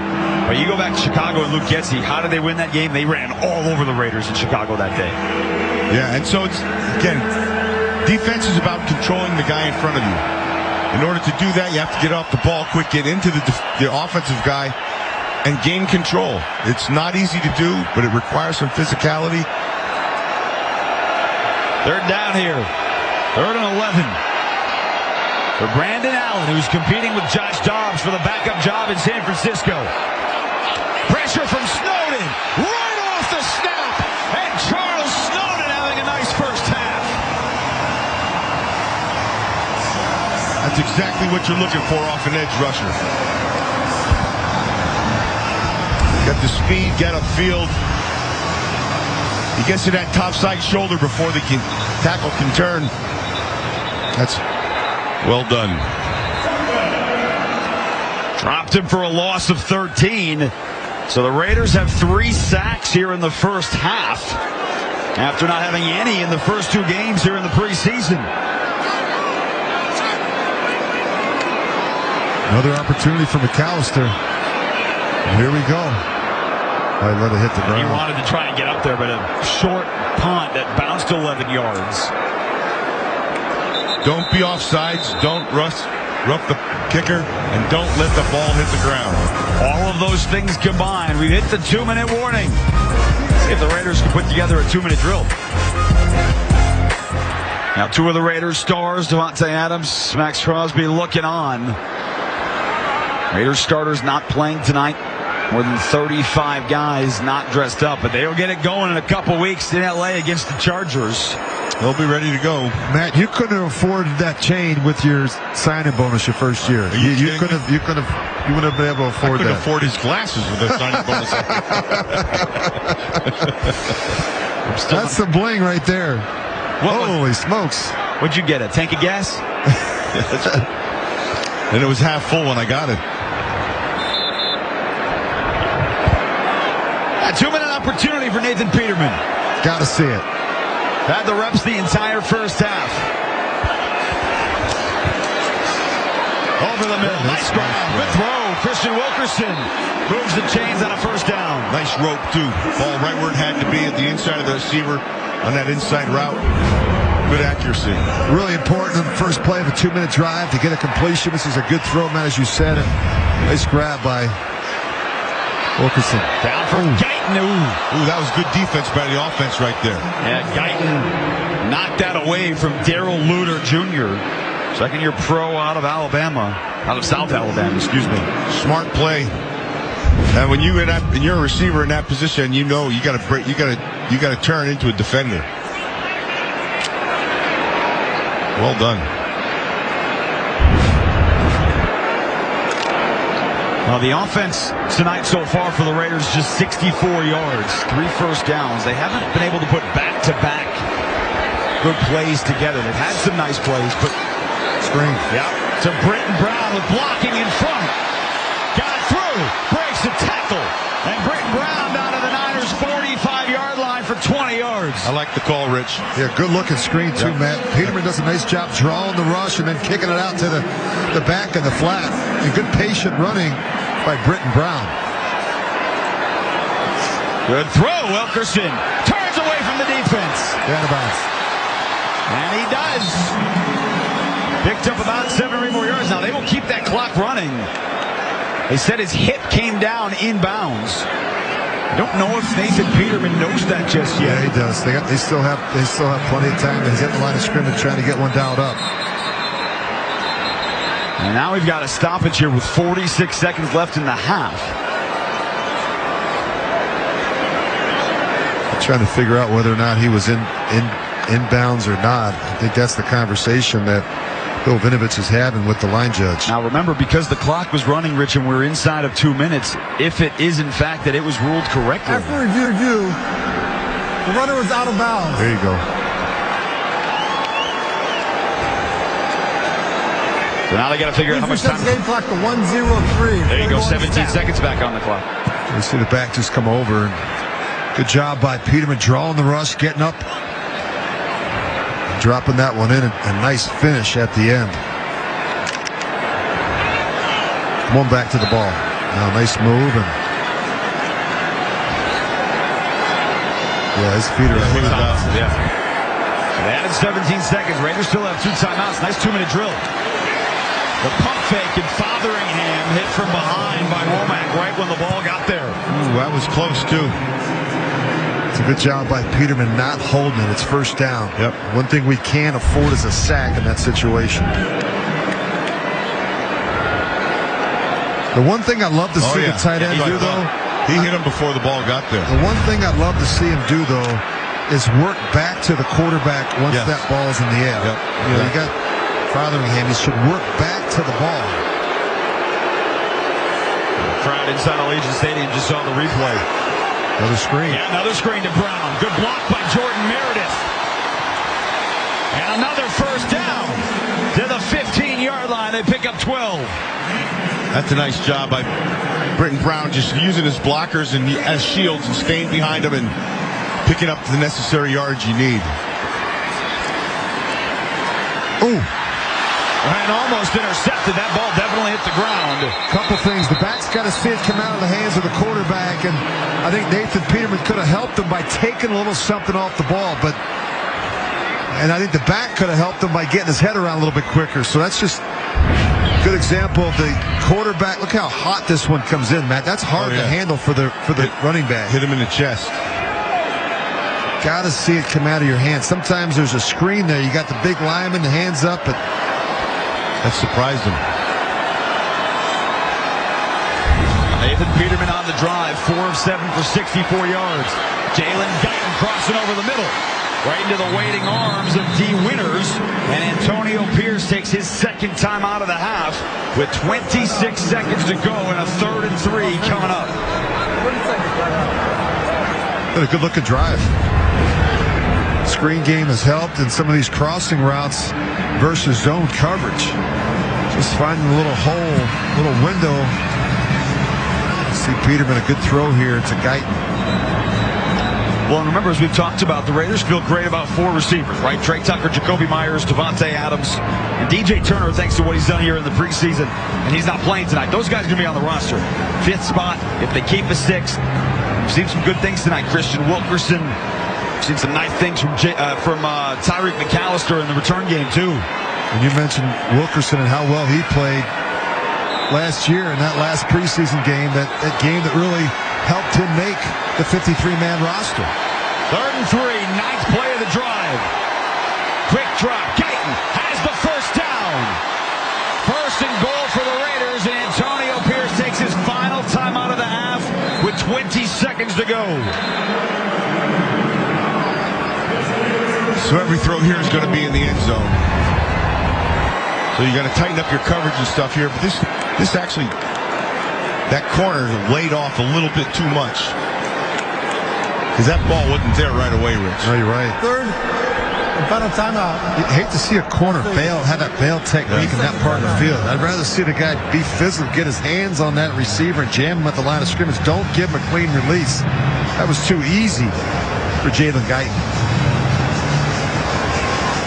From a timing perspective, and you'd ask this question more so in the regular season, the 20 seconds at the 3 long. Can you run the football? You can. Can you quickly snap it, call 2 plays? I don't think you run it in this situation. I really think that I like the idea of moving the quarterback, changing the launch point, getting Peterman out on the edge. But I think if you run the ball here, you risk only having 2 chances rather than 3. If you throw it, you got 3 chances. Easier to run it on 3rd down. To the air, Peterman rolls out, being chased to the end zone. Touchdown, Raiders! Really good throw. Christian Wilkerson snagged it out of the air. Now there are flags down in the end zone, so we check the markers. I think that's going to be defensive holding. Holding. Defense number 43. Penalties decline. Results of play. Touchdown. That is a solid solid 2-minute march led by the 30-year-old Nathan Peterman, capped off by Christian Wilkerson. And a nice job by Peterman not giving up on the play. You look at Wilkinson just working back. I give Christian Wilkins a lot of credit for just keeping that play alive. Yeah, did a nice job right there. And Peterman standing in the pocket, Peterman's pretty good in that drive. Yeah, but Wilkins just kept working back to the quarterback, took a friendly angle. Extra point good. Peterman was 7 of 10 on that 2-minute drive. I remember began with 1:57 on the clock. So they marched it 79 yards and took 143 and put it in the end zone. Something about Christian Wilkerson late in training camp. We saw it last year in the third preseason game. We're seeing it again tonight. Making plays when it matters the most down in the red zone. Wilkerson coming to life. You said that about last year, right? In Dallas, 10 grabs, over 120 yards. Made the initial 53, and initially a undrafted free agent, Christian Wilkerson, out of Southeast Missouri State. Played with the Patriots for 3 seasons. He was active the first 2 games last year. Re-signed to the practice squad after getting cut week 2. But again, he gets special teams, 5th or 6th receiver, trying to make a name here and try to stick again. And that's the other thing you point out, Jason. Wilkerson can cover kicks. He can be a return guy. He can contribute, obviously, on the offense. But that versatility is so important when you're trying to make the 53-man roster. Remember, the Niners had a 92-yard kickoff return on their last one. Patrick Taylor's got a hole again. And he takes it out near midfield, but there are flags that flew towards the end of that run. Holding. Yeah, it's going to come back. Antonio Pierce not happy with the coverage units. You can just see it on his face. Got to find some guys, Matt, that can cover kicks. Not easy. During the return, holding. Receiving team number 81. 10-yard penalty, first down. It's not easy because a lot of these guys in college didn't do it. Yeah, exactly right.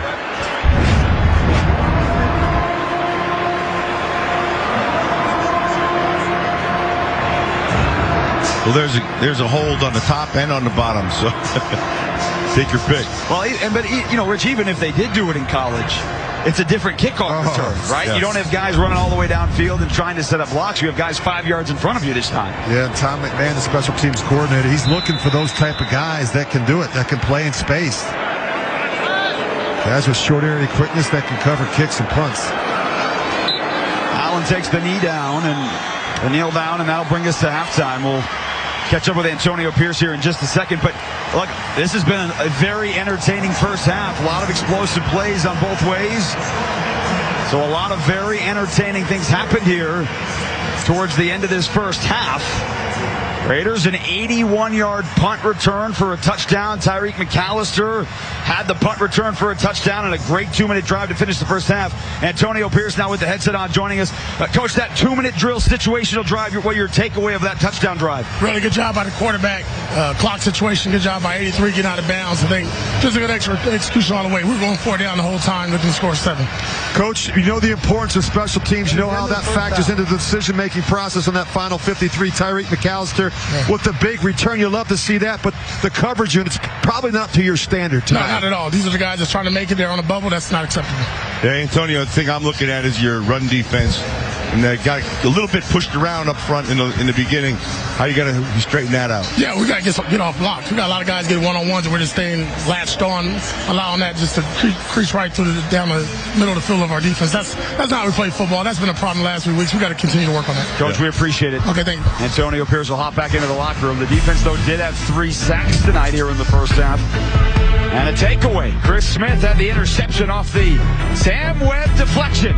Halftime here on Alumni Weekend in Las Vegas.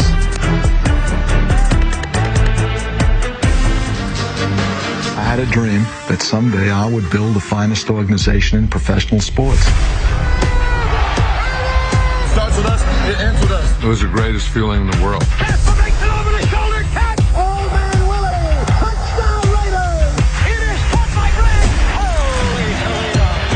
the first touchdown as the Las Vegas Raiders. And set for the safety. Absolutely impossible dream of a play. Just win, baby.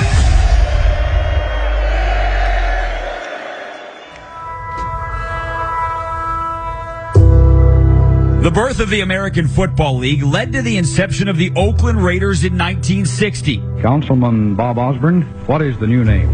The new name is the Raiders. The first 3 seasons came with growing pains until the arrival of Al Davis as head coach and general manager in 1963. We're going to predicate this organization on class, pride, and poise, which established a tradition of winning and an identity. I had total confidence that I could build the finest organization and have the greatest players, the greatest coaches, play in the greatest games, and of course, have the best records in professional sports. The first major breakthrough occurred in 1967 when the Raiders set a league record with a 13-1 mark en route to their first AFL championship, the first major professional sports title for the city of Oakland. The Raiders enjoy their initial American Football League championship.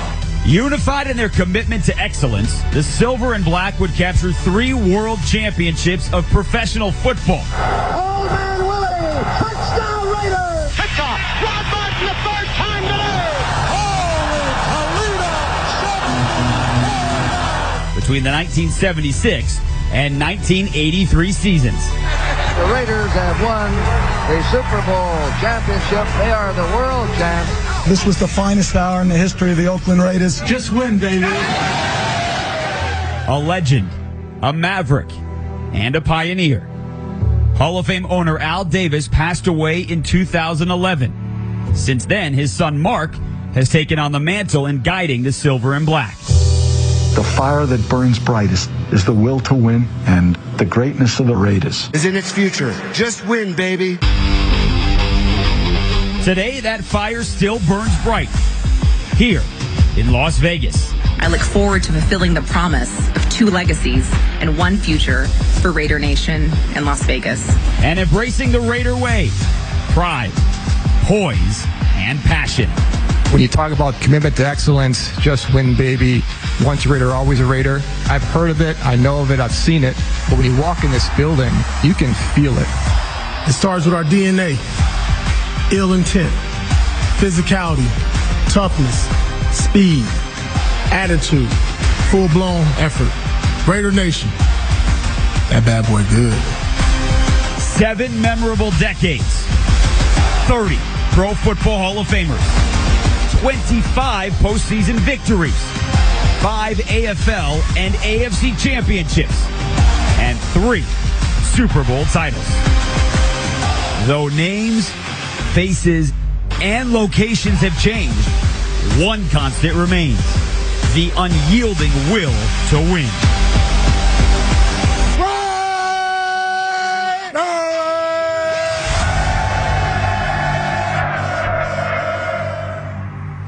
17-14, Niners the lead over the Raiders as we get set for the start of the third quarter. Las Vegas will get the ball to start this third quarter. Jason Horwitz, Rich Gannon, Matt Millen, happy to have you back with us. So coming to this game for the Raiders, certainly guys tried to make the roster.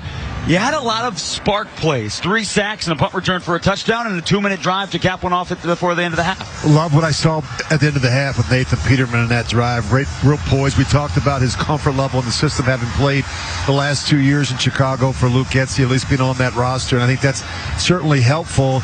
But I want to continue to see more big plays from this defense, Matt. Yeah, absolutely. And what I really think is they have to be more physical. They have to be more physical at the point. I see them losing the line of scrimmage sometimes. That part I don't like. And in the run game offensively, they really haven't established themselves at the line of scrimmage. So to me, it's all up front what we're watching here in this first half. Just 21 rushing yards. Look what that means in terms of time of possession. That's a big story there. Almost 10 more minutes of possession. Those halftime stats brought to you by Yamava. Experience world-class gaming at Yamava Resort and Casino at San Manuel. Must be 21 or over to enter. Gamble responsibly. 1-800-GAMBLER. So these are the good plays there from the defense. Matthew Butler had a sack. Charles Snowden had one as well. This was a great play by Chris Smith, and he took it back 31 yards as well. So certainly some big plays. And Charles Snowden had a couple. He had a deflection at the line. He had a tackle for a loss, and he had a sack there too. Yeah, you come up with some big plays at the right times. Consistency is what we're really talking about, Rich. You know, you think about what this game could mean. And you and I, we were talking before the game about it. When I first came to the Raiders in 1999, we had Rashaan Salam, who was a first-round pick of the Chicago Bears as a running back in 95. Tyrone Wheatley. He came to us in 99 as well as a free agent. Both were running backs. Both were looking to make this roster. And through the first 3 weeks in preseason, everyone thought it was going to be Rashaan Salam. That's Dax Milne with a nice return. And he tiptoed the sideline. There is a late flag that threw in. So everybody thought it was going to be Rashaan Salam. As it turned out, Tyrone Wheatley went off in that last preseason game, and John Gruden was convinced that he'd be the best fit for our offense. And in those following 2 years, those 2 seasons in 99 and 2000, Tyrone Wheatley rushed for 2,000 yards and 22 touchdowns. That was the kind of impact that he had, and it all happened because of what he did in the last preseason game. Amazing. By the way, that announcement was not made by Bill Vinovich. We did not get made aware of anything during the halftime, but Bill Vinovich is not out here. And sometimes what happens, and I'm not sure exactly what's going on, but sometimes they'll use this as an opportunity to take an official down to see how they adjust, or have someone else on the mic. Could very well be what's happening. All right, so we'll try and find that out. Carter Bradley comes out for his first series. Sincere McCormick trying to keep himself going. He got a couple of yards. So we saw Nathan Peterman in the first half. 12 of 19 for 108 yards, a touchdown. He had a great 2-minute drive, and they put it in the end zone. Now it's Carter Bradley's turn, and it's the battle for who's the third quarterback on this roster. I want to see this kid do well. Obviously, he got his career started at Toledo, went to South Alabama. 22, he set a school record for 3,326 passing yards and 28 touchdowns. He played in 46 games with 34 starts, played a lot of football in college. Obviously, his dad, Gus Bradley, great defensive coordinator here in the NFL, and he's going to have here the second half to show what he can do. He's going to hand it off to Tyreek McAllister, trying to add on to his big night, and the jet sweep picks up a first down. That's a nice job by Zach Gentry just to get a piece of the guy, or that was going to be a tackle for a loss. Gentry did a nice job coming back to get the defender. You know, guys, we have not seen a lot of Tyreek McAllister here in the preseason. But, you know, when you don't play, the Raiders aren't dressing 37 guys tonight. So when you do that, you get an opportunity to put all of this out there for some of these players, and he has taken advantage. McCormick trying to follow the block of Jordan Meredith, and he picks up about 2. I think the important thing with that, though, Jace, is, and so sometimes some of those guys here, they can play. They just are not going to be able to play here. But there's a whole other league that's watching every single game. Their eyes on it all the time. And it may not be for week 1. Sometimes it might be even out to week 8 or 9. But just watch what they're doing in the preseason, and you see they have the skills necessary. And keep in mind, 16 of these players will make a practice squad, whether it's here in Las Vegas or somewhere else. McCormick again, nice hole. And Sincere McCormick getting some work. He picks up about 10 and a first down. There's no question when you watch some of these young players play, like a guy like McCormick, he can definitely play in the NFL. It's a question of who's in front of him, how much experience. And he's a guy that... And special teams. And special teams contributions, you're right, Matt, but the practice squad is important for some young players, their development. There's guys that have made the practice squads that the following year have been solid contributors and in some cases starters. Well, and he was on the practice squad last year. He has a nice block there to set it up for Bradley. He let it rip, and it's caught. Ramel Keaton got between the secondary. They blew that whistle dead. That ball came out after he was down. That's a solid delivery for 22.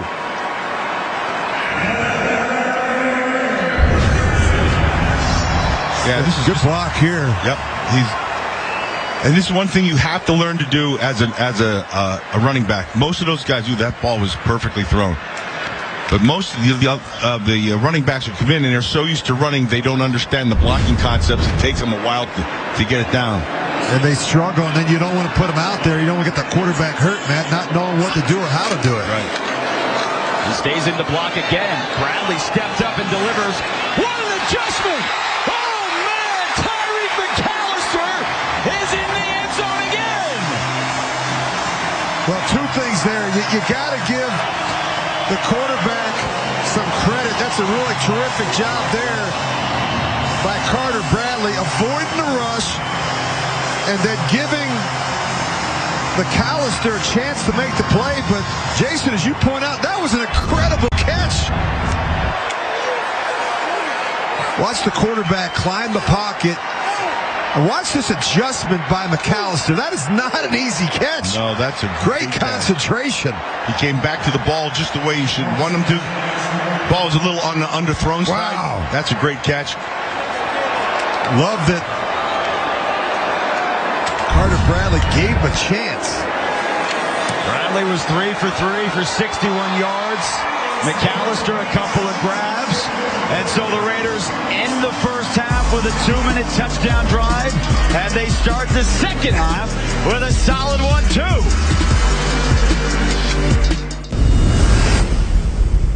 Who's in at center. And an interception on the first pass. Amazing. It's Jack Jones. Amazing. It's a pick six. Amazing. Lincoln now breaks the record. Amazing. The highest point total in Raiders franchise history is Jack Jones on an interception for a touchdown. That was a fun Thursday night in December. And tonight's thrilling moment brought to you by Yamaha.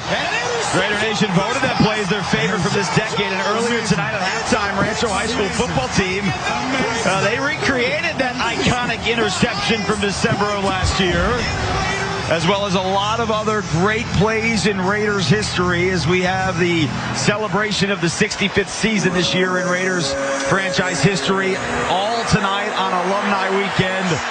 And 250-plus Raiders are in attendance, including one of the all-time great corners in NFL history, Mike Haynes, who's now joining us on the broadcast. Mike, you're seeing explosive plays all over the place tonight. It looks like your career.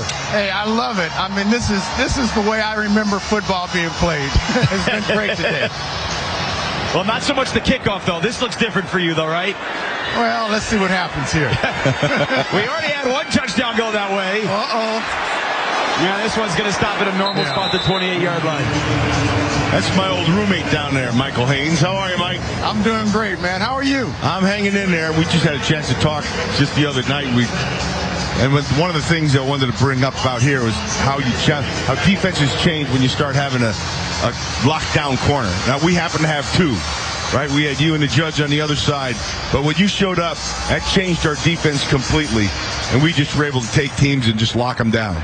And I enjoyed it. I can't even tell you how much I enjoyed it. Playing, starting my career with the Patriots, we played a lot of zones, and we were very good at disguising our defenses. And the Raiders were too when I came to the Raiders, but we disguised man coverage. Right. It's kind of crazy. Mike, what was it like coming from an organization like the Patriots and coming to an organization like the Raiders that had some different personalities, but man, when you guys got on the field, you just dominated people?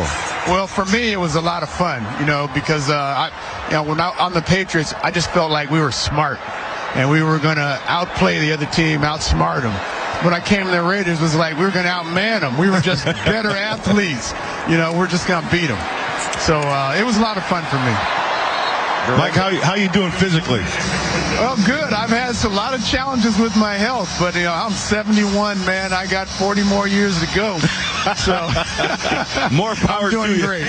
Mike, you've been around this team a lot, and you've seen some of the struggles that they had. What's it going to take to get this thing turned around and heading back in the right direction? Well, I feel like watching the team tonight, they look like they are headed in the right direction. When the game first started off, I was a little worried, but they keep picking it up, and this second half, they seem really ready to go. So this is early in the season, so I think it's a little bit too early to tell, but it looks like we're going in the right direction. Yeah, they look like they were almost about to have a second interception here in this ball game. Mike, you had 46, Pro Football Hall of Fame, all decade, all the Pro Bowls, the Patriots and the Raiders.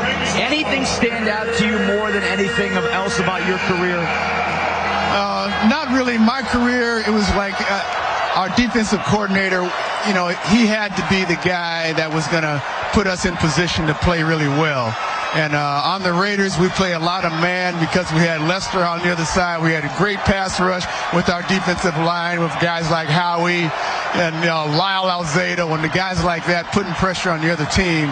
And we had an unbelievable secondary. We really did. Not just me and Lester, but with Mike Davis and Otis McKinney and so many other guys, James Davis. All those guys could play, and they love to play. And, you know, when we get a chance to be challenged, we can't look past that, and we look actually forward to those situations because we mostly would win those situations. Yeah. Well, Mike, we're going to let you get back to the fancy win club down there and enjoy the rest of your fellow alumni and the rest of this evening. But thank you so much for hopping on here, and we appreciate it. Well, thank you, guys. I appreciate an opportunity to talk about my old buddies. Take care, Michael. All right. Mike Haynes, known to some as Matt Millen's roommate. Yeah, exactly. Presley Harvin into punt here in the second half. McAllister no longer back deep to receive the punt. Dax Milne trying to have some magic of his own.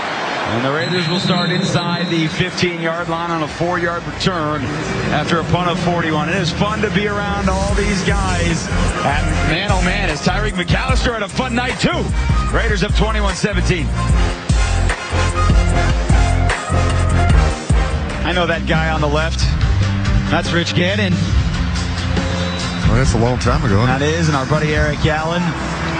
Henry Lawrence, not part of that group. He was a little further earlier. He played in all 3 of those Super Bowls and was joined singing with the house band here during that TV timeout. No surprise. Henry's my rookie year, as soon as I got here, you could always hear Killer singing wherever. It was either in the shower or in his room or someplace. He was always singing. I feel like Stand By Me is his go-to. Like, he sings during the regular season from time to time when he's here. I feel like that's the go-to. Could be. Great player. One of the great offensive linemen this franchise has had. Well, they've had some good ones, that's for sure. So Carter Bradley was 3 for 3, 61 yards and a touchdown. He tried to find Britton Brown out of the backfield and dropped it. So it'll be 3rd down.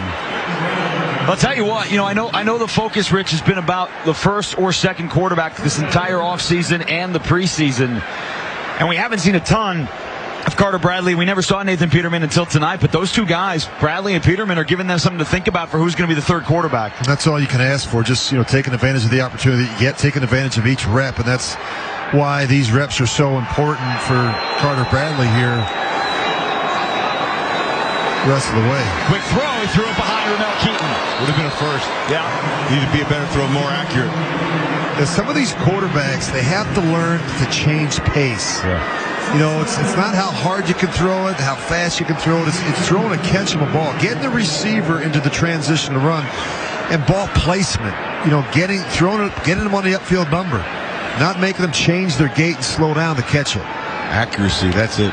That's it. How much of that is nerves kicking in for a guy that's just trying to make the NFL? Sometimes that's part of it, Jason. I think some of it is just reps, experience, just understanding the timing and rhythm of it. Not only that, but knowing who you're throwing to. Some guys are a little bit quicker on the break. Some guys are a little quicker with their eyes.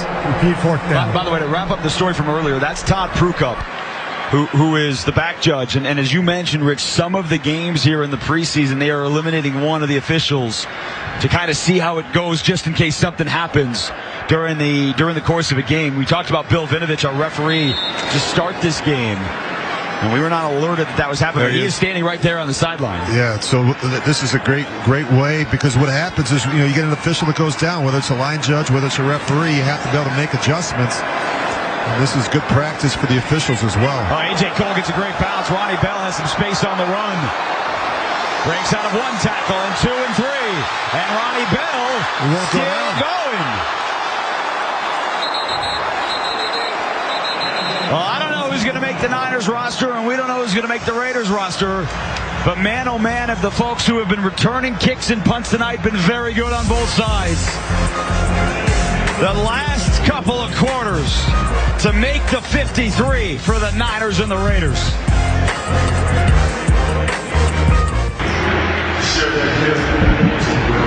last instructions there on the sideline for the Raiders. Tyreek McAllister, undrafted free agent in 2022 out of Charleston. He is our connection to the game. Brought to you by Allegiant, the official airline of the Las Vegas Raiders.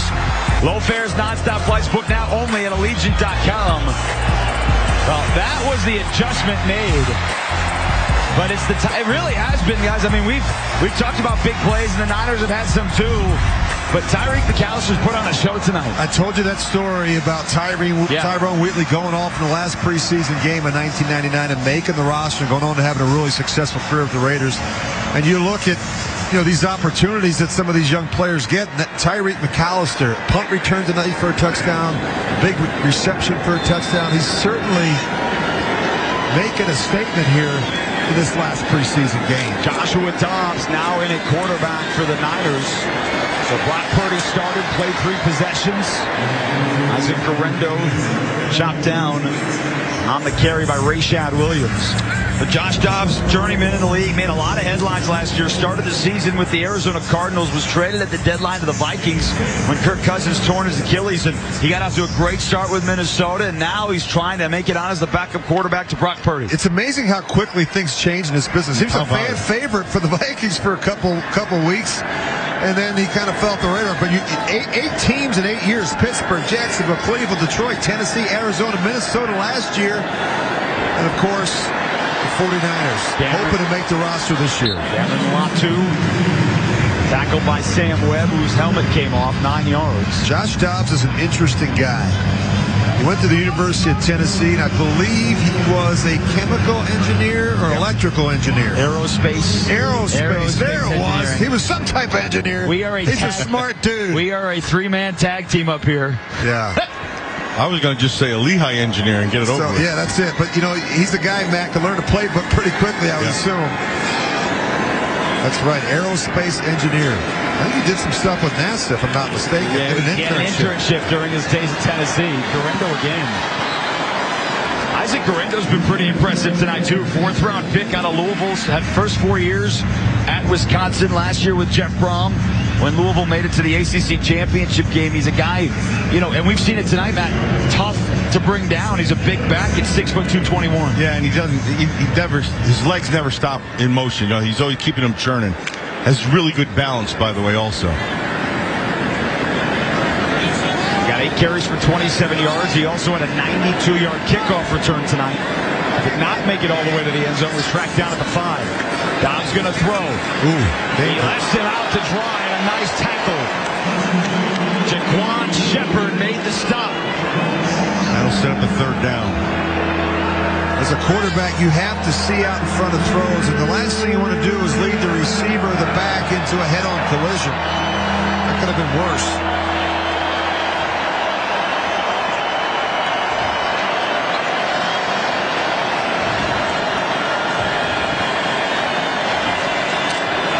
So 3rd down and 7. Raiders defense have held the Niners to 1 of 6 on 3rd down. Empty set for Dobbs. Raiders show blitz. Here they come. Dobbs gets it away, and the slant to Cowling is a 1st down. The rookie out of Arizona, who has shown a lot in the preseason. They think he's got all kinds of skills. And again, remember, that was San Francisco. They're dealing with the Brandon Ayuk situation that they're trying to figure out as well. Which I don't understand, by the way. Maybe he wants to not be there. I have no idea. But Ayuk's a legit player. And that's a big hole to fill for that offense. He's the big playmaker. He's a consistent player. And he's obviously a very good player. And he shows up in the running game like nobody's business, man. That guy is so good on the edge, blocking in the running game. Patrick Taylor on the carry. Nice job tracking him down. Amari Gaynor came all the way from his spot to bring him down for no gain. Yeah, that was a good job of just tracking right, staying inside out of the guy and giving him one thing to do. As long as you're going to get pressure to the outside and you see this corner coming up, he's going to force things back in, or at least to flatten out. That allows the guy behind you to be able to come in and make a play.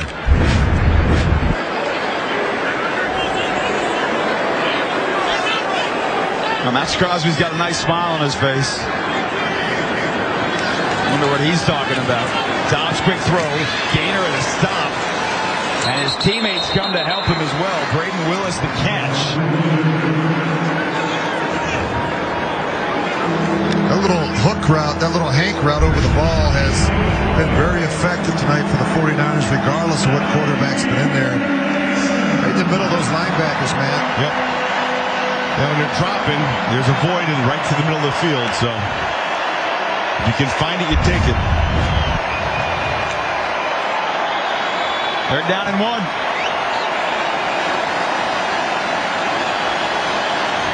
See who wins up front. Taylor hops into the hole, still going, and he's inside the 10-yard line.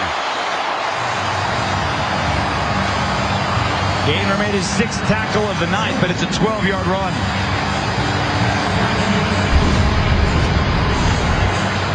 They get the double team, get off to the second level. Nobody gets to the second level. The safety's got to come down to try to make that play. Got to make that tackle. Jake Grant's got to make that one in the hole. Yep. Patrick Taylor Jr., 4 years with the Packers organization, had 141 yards rushing last year. First and goal for the Niners. Dobbs so far perfect. He's 4-4. They keep it going. Pressure. Janaris Robinson giving chase. Dobbs trying to get the edge. And next to Jane Silvera. Wouldn't let him get there. Took a good angle. He wasn't able to get some penetration in the pass game. I mean, the pass rush. We just got into his pursuit and took a nice angle out to the edge. He's stuck right there. Now just keep on going. Don't quit. He took an angle. That's a good angle to take too. Knocked him out of bounds. Good effort. 7th round pick out of Arizona State last year.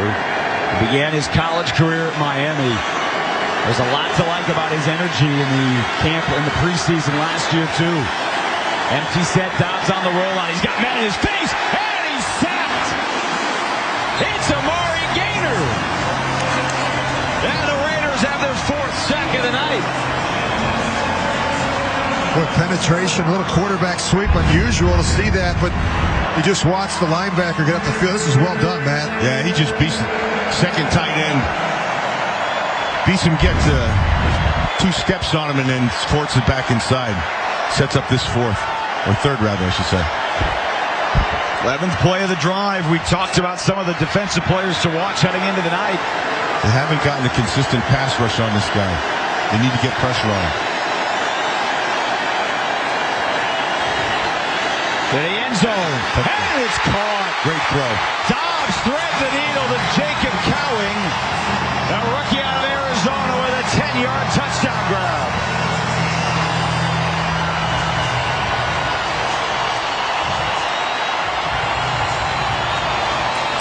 That in-breaking route. It's not a deep route. You got to jump these routes pretty quick. It looks like they're man up top, and they're man all the way around. And they even had somebody in the middle. Little post route right in the back of the end zone between the corner and the safety. Good throw. Now, guys, Jacob Cowing found the end zone a lot last year. He set an Arizona record with 13 receiving touchdowns. Jake Moody adds the extra point. And so the Niners march 11 plays, 55 yards with Josh Dobbs at the helm, who did not miss a pass on the drive. We've seen a lot of offense tonight. It's been fun. Carter Bradley coming back next. Well, you talk about putting on a show here in Las Vegas all the time. It's something Antonio Pierce has preached, particularly with this team. The offense has done that tonight for the Raiders, putting on a show, special teams too. And all that in front of all the alumni in the house, including the 2 next to me, Rich Gannon and Matt Millen, who enjoyed last night. Rich, you got a chance. I mean, you see all these guys, you played with all these guys, and you're part of this group. You know, it's so cool, and it's such a great thing that the Raiders do to bring back and to recognize the great players. The only thing I missed about last night was Matt Millen in his bowling bowling shoes with his 10-pound ball with his initials on it throwing strikes. That's the only thing I didn't see last night that I was really looking forward to. You know, even if I was there, you wouldn't have seen that. And you know, Matt's one of those guys. He comes in, he's got his own bag with his initials on it. He's got his personalized bowling ball. He's got his name on the side of his bowling shoes. Oh, yeah. Am I right? Am I right? Oh, absolutely. Yeah. Did you not know that Matt was one of the stars of Kingpin? Matt's knocked some people down. I don't know how many pins he's knocked down in his life, but he's knocked down a lot of ball players, that's for sure. Can we talk about why you say he only has a 10-pound ball? Third series for Carter Bradley. Oh, really good action. Yep. Yeah, and he's got his tight end out into the flat. John Samuel Shanker across midfield on a pick of 20 yards. They got that defensive end to bite really hard on that one. You know, I have no idea how this is all going to shake out. But when I watch Carter Bradley, there's no question in my mind his kick and play. This is great action. He throws the ball well from the pocket. He throws the ball really well on the move, whether it's to his right or to his left. And he's got really good arm talent. He can push the ball down the field.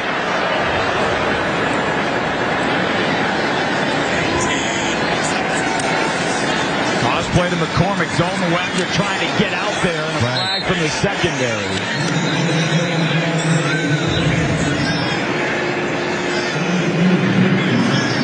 We'll wait to see what that's all about. I think it's going to go against the Raiders.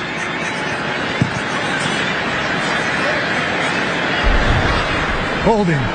Offense. Number 82. Key first down. That's the rookie receiver, Ramel Keaton.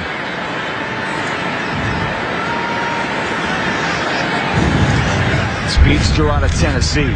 There he is right at the top of your screen. In good position, but then you just can't take him to the ground.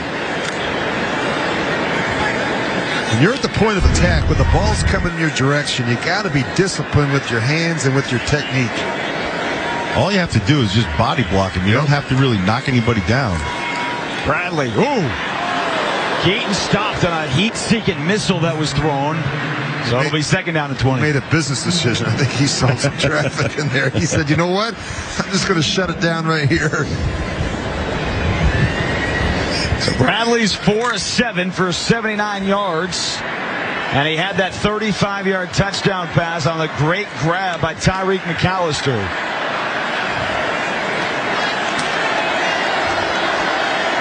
Well, the offense kind of got off to a slow start tonight, but they've certainly picked things up.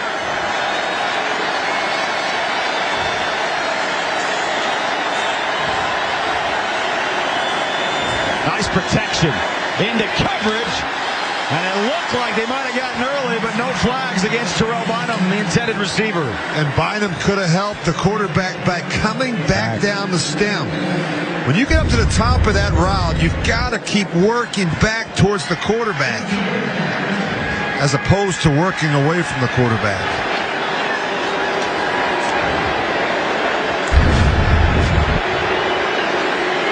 Well, they just show the replay here inside the stadium, too, and looked like Womack did have his arm around him early. Maybe smart in this situation. Third and long. If it's not there, check it down or hand it off. They do a draw to McCormick. Oh, he was close to breaking it. He got towards midfield. So he picked up 10 of the 20. And the Raiders do not have to snap it again before the end of the third quarter. We'll see if they elect to do that. Well, that's a good rep there. You get it back to midfield. You punt the ball, you pin it back, and play the battle of field position. Now the Raiders are not going to send out A.J. Cole just yet, so it looks like we'll get a punt to start the fourth quarter. That's some fireworks here in this building here in the final preseason game, both ways. As we hit the end of the third, Tom Telesco, the man with Antonio Pierce in charge of putting this roster together, he's going to join us when we come back to start the fourth.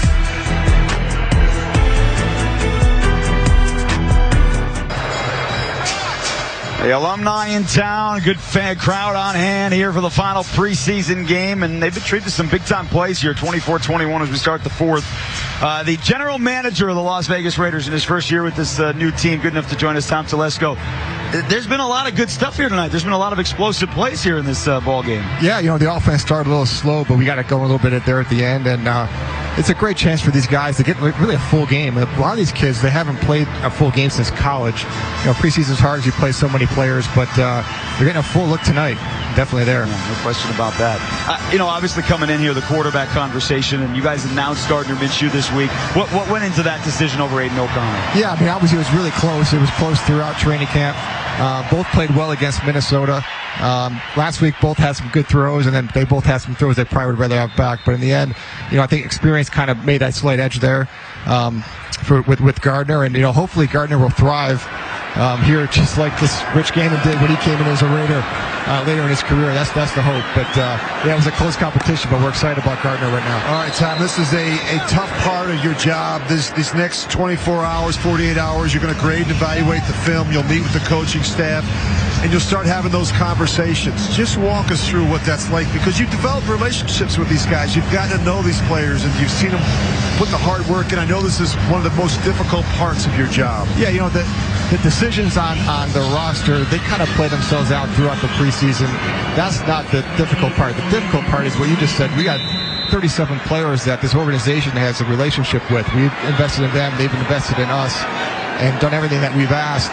And you have to tell some of these guys that we don't have a spot for them right now. Now, many of them are going to find a job or an opportunity somewhere else, and some will be back here with us. But yeah, that's the hard part. Is like I said, we've invested in these guys. They've invested back in us.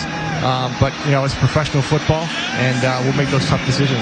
No, you have to. And so I think the biggest thing you're looking for, and I'm just curious about the consistency that you're looking for. And it's hard in the preseason because you're changing so many different people.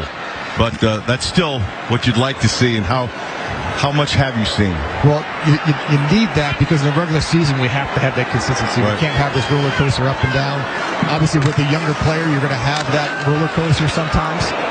But as they develop and mature, you hopefully can even those out. And the guys that have been able to do that through training camp in the preseason will be the guys who will be able to stay here more than likely. Tom Telesco with us here in the booth in his first year as Raiders general manager. Tom, you started over, right? Because you were with an organization as the general manager for a decade in the division. Did the roster when you got here look like what you thought from afar?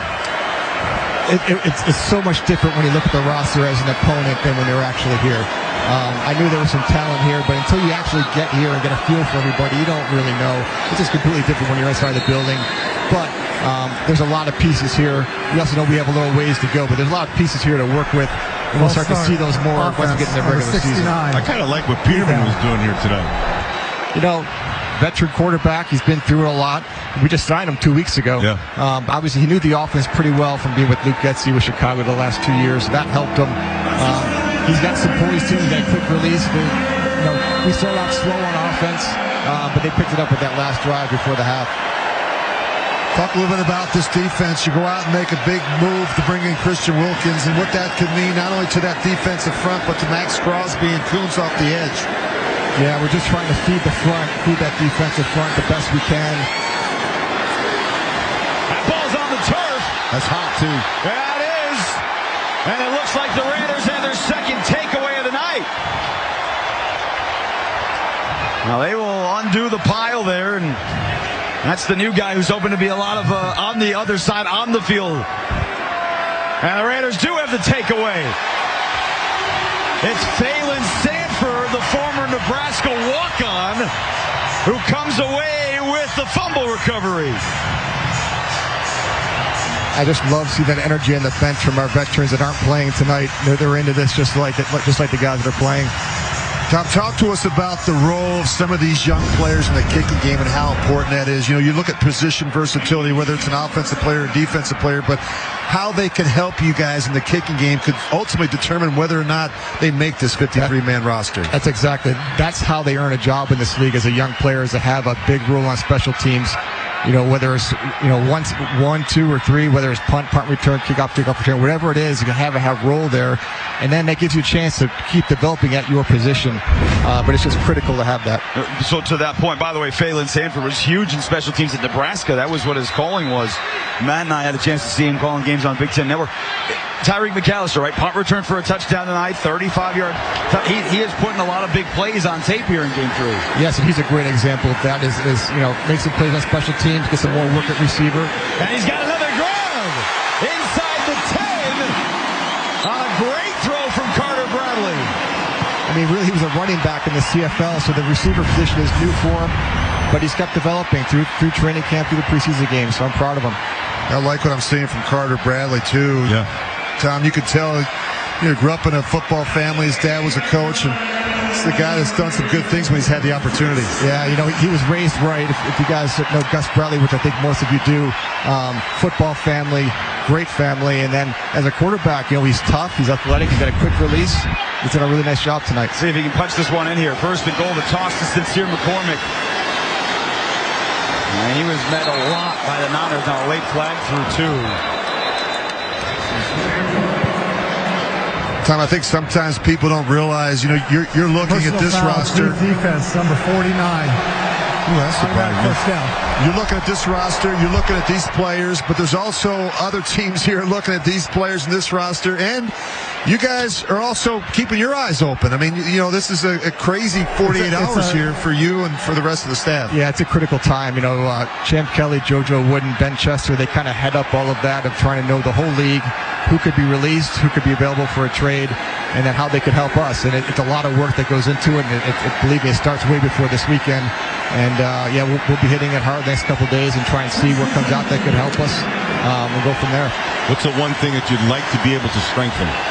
We just need depth. We just need depth on both sides of the ball, which I kind of knew that coming in. Up front? Up front would be nice.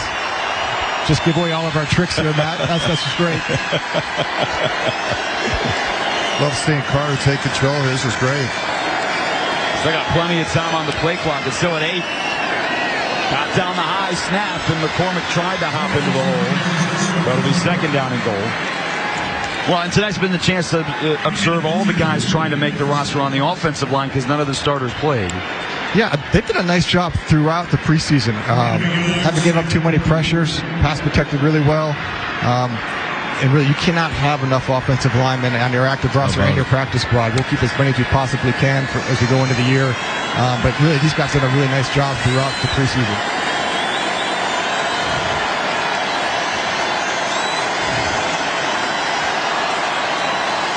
Peterman going to the air. Oh, you got to make that one. Nice ball, too. A little bit on the high side, outside, but it was actually a good route. Got to hit him when they're open. Yep. Well, Tom, a lot of talk, too, in the offseason here because of the drafting of Brock Bowers about the tight ends, right? Michael Mayer and Brock Bowers, those guys are going to be here, and you assume one or two more, too, that are trying to make the roster. Yeah, I mean, that's our offense is kind of really could run through those guys. They're playmakers, both those guys, both Bowers and Mayer, and we need those guys to step up to help our quarterbacks, so that's going to help, too. And Harrison Bryant, someone you signed before the draft, someone from Cleveland. It's third and goal. Feels like 4-down territory, right? Preseason, loud crowd, let's go. You want to call this one, Tom? Well, Peterman's going to have to go for it on 4th down. Check that, Bradley. Peterman's had the first half.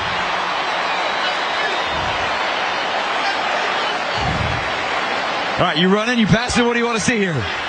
Your team as well, 4th down. What do you want? I'm not going to put our coaches in a bind and predict what they're going to do here. That's experience I'm going to watch it like there. you guys. I'd go a little bit of play action here. Get them to bite and then dump it up on top.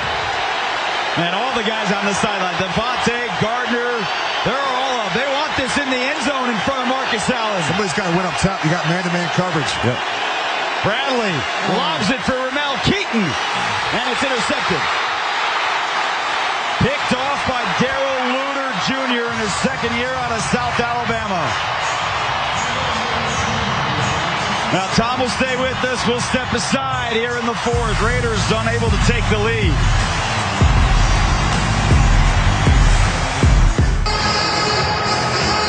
Final quarter of the preseason, along with Matt Millen, Rich Gannon, Jason Horowitz, and Raiders general manager Tom Telesco sticking around with us here in the booth. So we've gone through a lot of the stuff here in the offseason and what you've got. The whole rookie class is a lot of people looking for them to have an impact. I don't know that everyone thought that would be the case about DJ Glaze coming in, but he's had a great preseason, and he's our rookie spotlight brought to you by Allegiant. Yeah, he's done a really nice job for us, really from day one.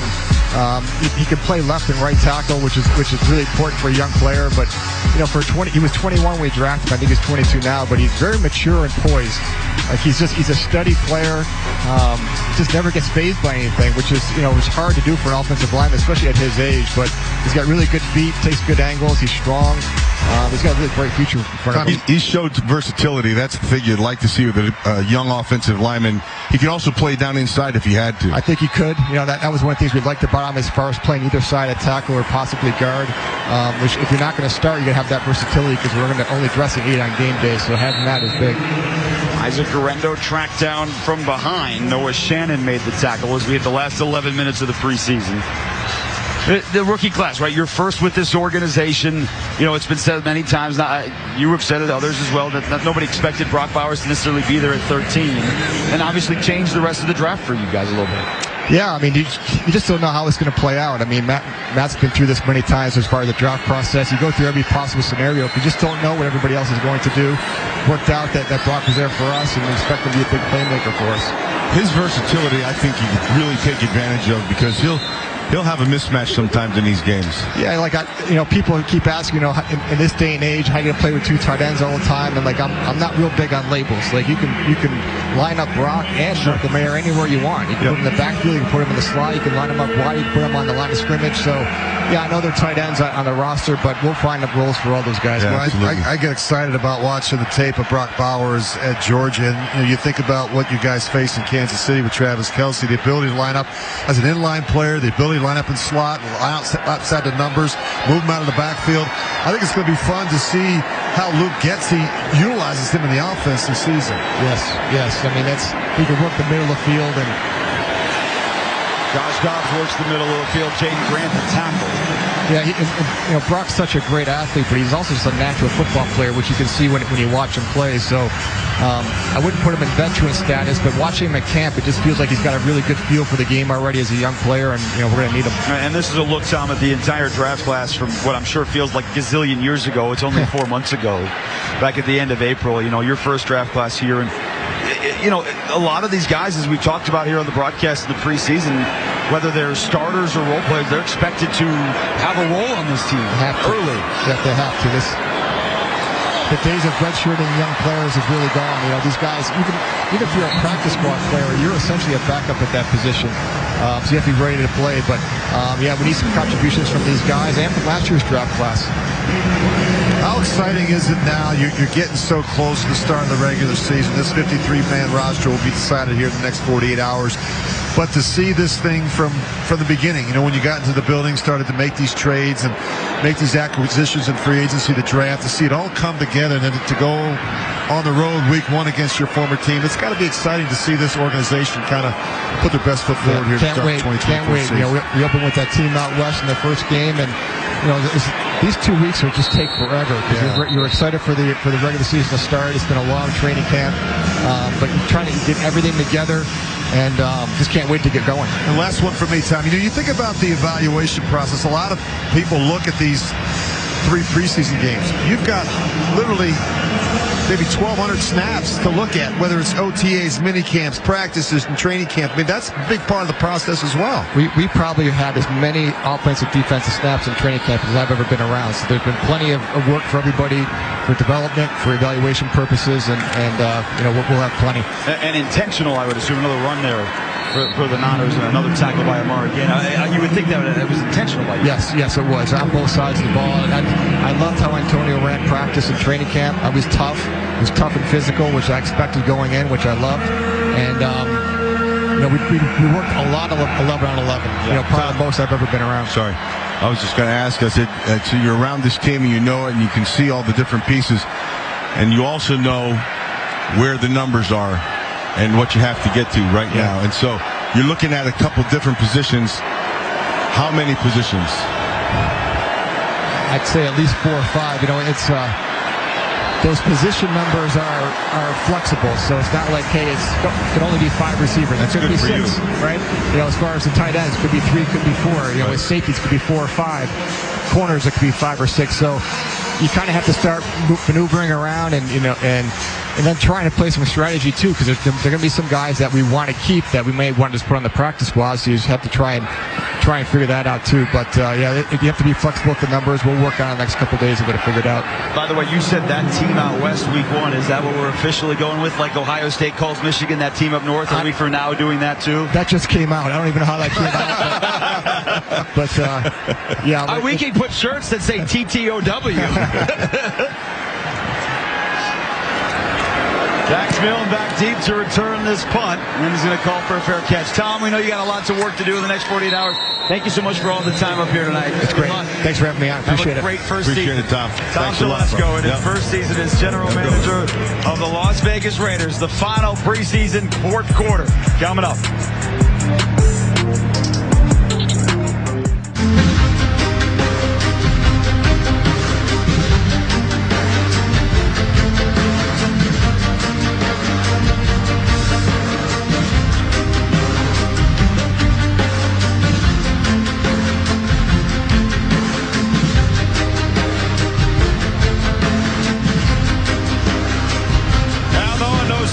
Like Las Vegas, no matter what your passion is, you're sure to find it here. And when you're in the sports and entertainment capital of the world, every fan can go all out.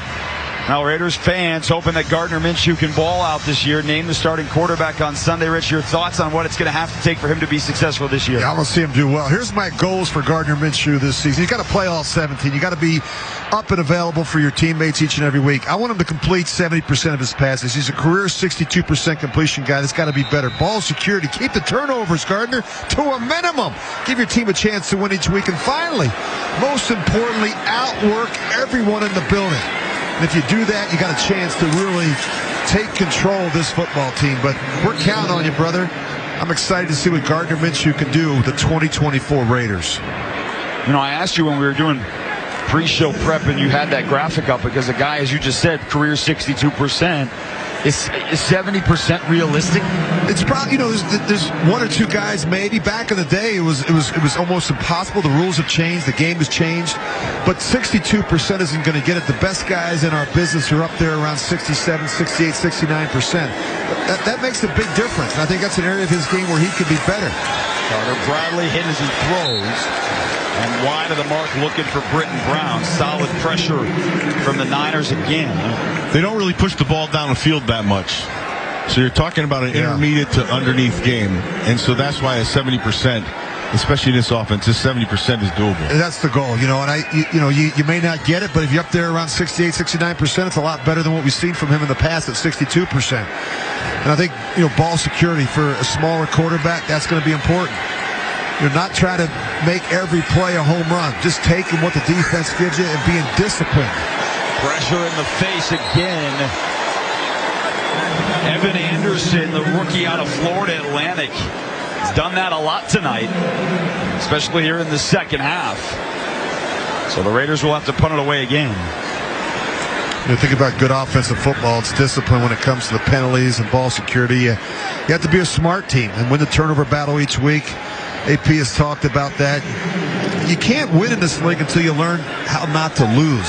And that's really important. And you lose, Matt, when you turn it over. Yeah, understanding how not to lose, right? Because there's a lot of fun. Look, your best players are always your smartest players. No question. Can't win with dumb players. I learned that a long time ago. Ronnie Bell with a flag down, again with a solid return. He picks up 14. There's a flag right there at the sideline after the 57-yard punt. You look at that alumni group, Matt, and there's a lot of Hall of Famers in there, a lot of guys that you and I played with, and they're some of the hardest working, toughest, smartest guys in the room. Make very, very few mistakes. Howie, I think of Howie. Howie was such a smart player. Ted Hendricks, very, very smart. Mike Haynes. I mean, some of the games we were in, the situations, you just locked onto a guy. Sometimes we just have to break the call and tell them on the Player fly. out of bounds. They would Kicking work with team, it every number time. 32. 5-yard penalty be added to the end of the run. First down. Talk about the best players. The 5 P's. Proper preparation prevents poor performance. Got to have a lot of players like that, Jason, to have a chance to win in this league. That's for sure. All those special players enjoying the special weekend. Marcus Allen still here towards the end. We'll step aside one more time. Now the Raiders played 2 quarterbacks tonight. Nathan Peterman, Carter Bradley. The Niners are bringing on their 4th. This is Tanner Mordecai, the rookie out of Wisconsin, who hands it off. A big room for Cody Schrader. Rookie out of Missouri, who was first team All-SEC last year. He picks up 12 yards. They get him to run. All they're getting to do is get the defense running one way. See, everybody's going this way. He's just going to cut it right back. All you're looking for is that one crack. And that's why on that defender on that backside, he has to control that outside shoulder, not take the break to the inside shoulder. That's where you gain the crack. Mordecai began his career at Oklahoma and a couple of years at SMU. And it finished last year at Wisconsin. Schrader gets the carry again. Interesting prospect. Began his career at Truman College, 1 year at Missouri. More of a small back, but he did set the Missouri record with over 1,600 rushing yards last year. You know what's rare nowadays, and we didn't experience this, Matt, but the number of players that play at multiple colleges and universities. Yeah. I mean, you start doing some background work on these guys, and you know, Bo Nix, 3 years at Auburn, 2 years at Oregon. I mean, rare that a player, whether it's a quarterback or a skill player, starts at one college and finishes there for 4 years.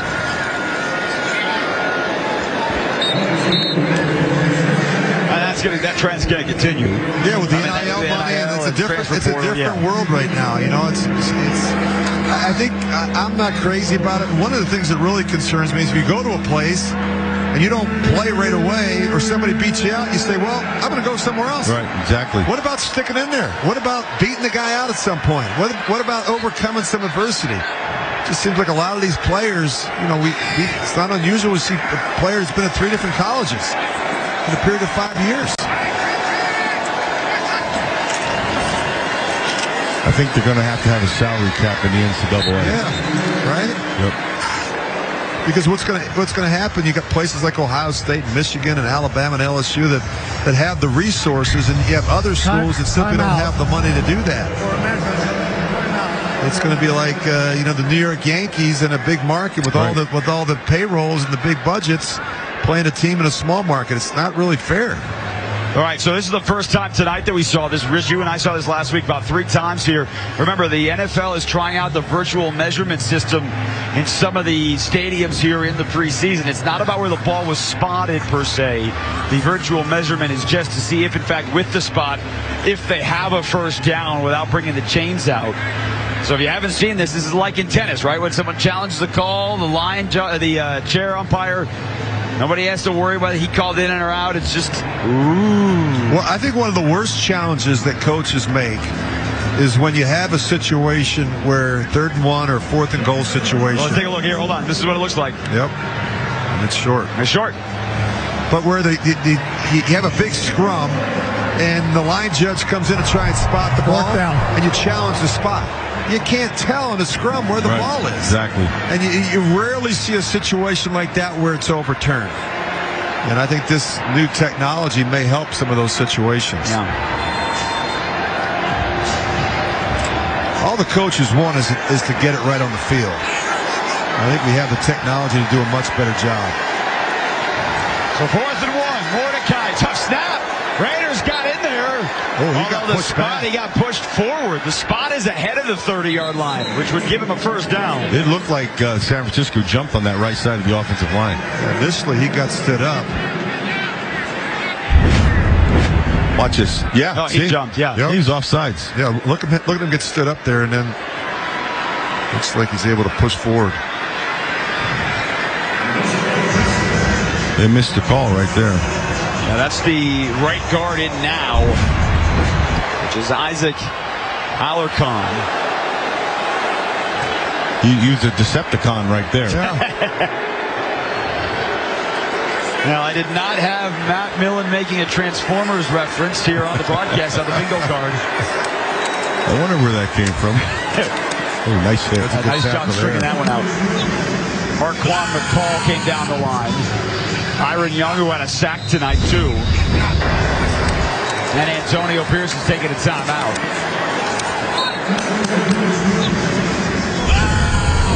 Timeout. Las Vegas, please put 48 on the game clock. 2:48. That's their first timeout of the half. And again, by the way, if you're just joining us and wondering one more time, that's Bill Vinovich. That was our referee earlier tonight. He came out in the first half of the game. We were not alerted to this, but the NFL in certain preseason games around the league is removing the referee to kind of test out situations. So Todd Prukup, the back judge, has taken over tonight, making the announcements. They're down one referee, and they're testing that out in the preseason too. He's done a nice job, Todd Prukup, because you have to get comfortable on the mic, making the calls, explaining to the fans and obviously the viewers at home what's going on, and you're trying to replace a guy like Bill Vinovich, who's been at it a long time. He's one of the best in the business. That guy looked like an antenna. Holy smokes, they got so much wire on him, it's ridiculous.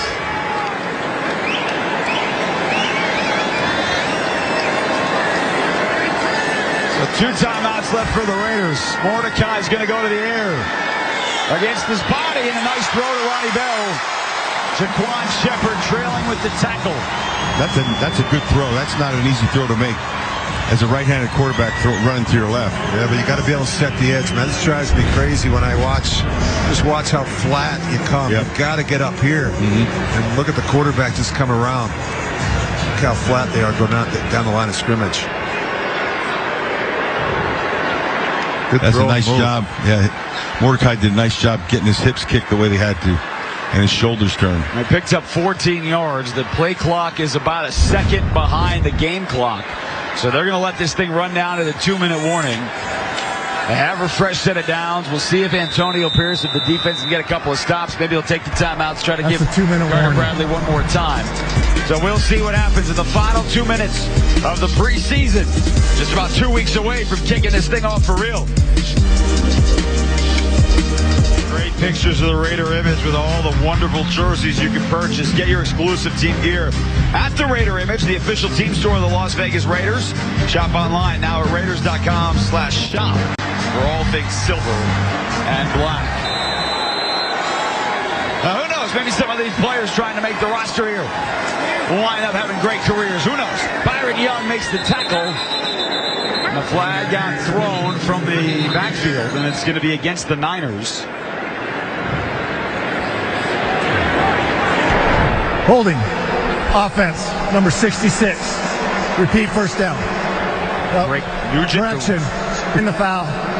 Result of the play, second down.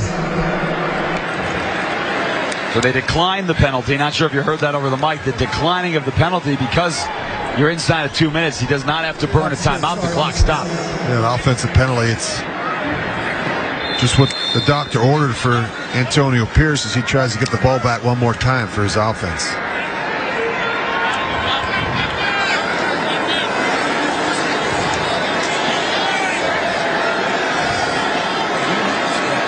The ground again, the missed tackle. And what could have been a loss of 1 is a 6-yard gain for the rookie Schrader. And the Raiders do take that second time out of the second half. Las Vegas, second of the half. 30-second timeout. Well, remember, he got a chance to see Nathan Peterman have a 2-minute drill to end the first half. So if you're trying to figure out who's going to be your third quarterback, prepare the 2-minute drill for both guys. We'll see. You got to get the ball back to do that.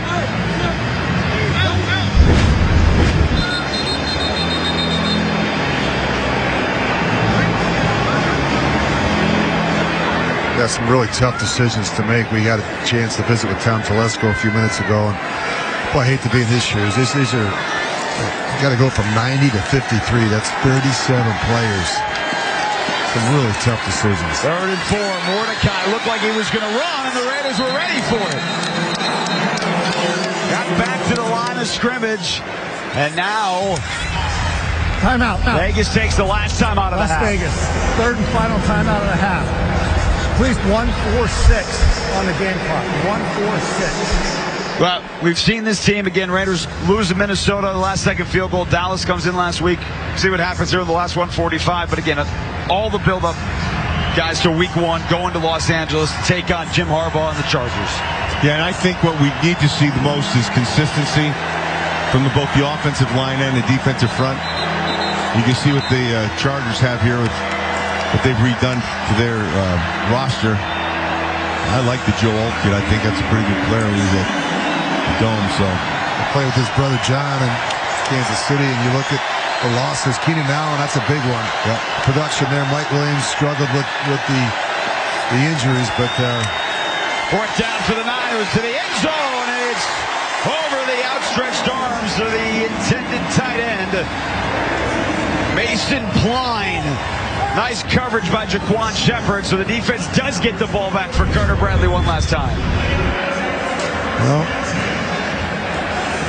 got a minute 41, no timeouts. Yeah, that's plenty of time to get down there, kick a field goal. It's just what Matt wants, overtime. Yeah, I love overtime in the preseason. Overtime in the preseason. Yeah, one of my favorite things. Matt's mantra as a player was anything but overtime in the preseason. Telling me. A great opportunity for the young quarterback, Carter Bradley. Let's see what he can do here in a 2-minute situation.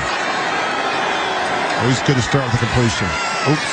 Incomplete. Terrell Bynum, the intended receiver, but Samuel Womack had a couple of those tonight. Knocks it away. Good break by Womack. One of the challenges for a young quarterback is you're out here with a lot of young players, young tight ends, young receivers, and it's not always done exactly the way it's been drawn up, whether it's not getting the proper depth, not having the proper technique, and that can really affect the timing and the rhythm and the anticipation for the young quarterback. Bradley's first drive of the half, he was 3 for 3 for 61 yards. He's 2 for his last 11. Lets it fly. Ramel Keaton brings it down. Now he stayed in bounds, so the clock will continue to run, but they pick up 22 yards.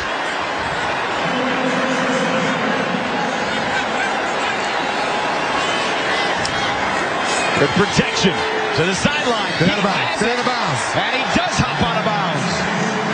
Right in front of Luter. And they pick up another first down. Nice job going back to him, this time with a back shoulder throw. Really well done here on the boundary. Watch the receiver get up on him. He's making it look like he's going to run the go route, and then he's going to put his foot in the ground and just stop. Well done by the quarterback and receiver.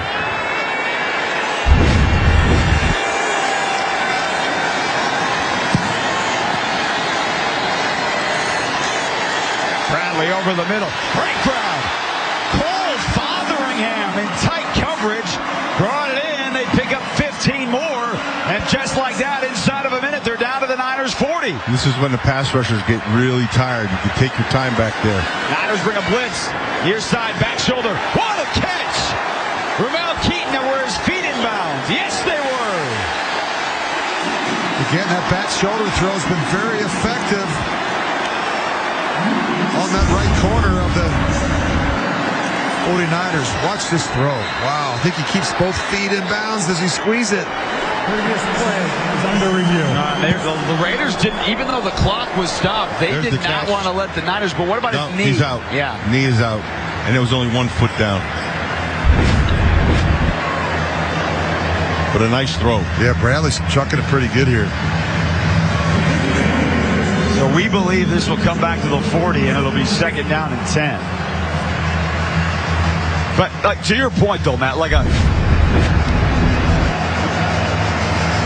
if the conversation has been in the preseason, Antonio Pierce has said he wants to see situational football and how his guys handle that response.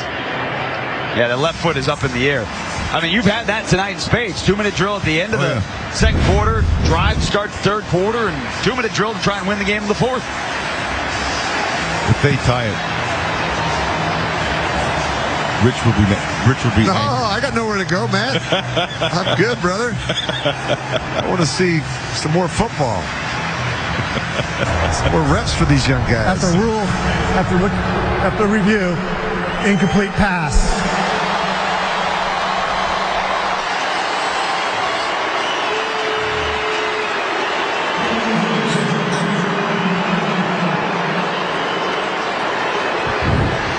Now there's Daniel Carlson. He is hit from 56 here in the preseason. Second down. He was 3 of 3 against the Vikings in the opening preseason game. 51 seconds on the game clock, please. 51 seconds. Get a first down here, and you'll at least tie it.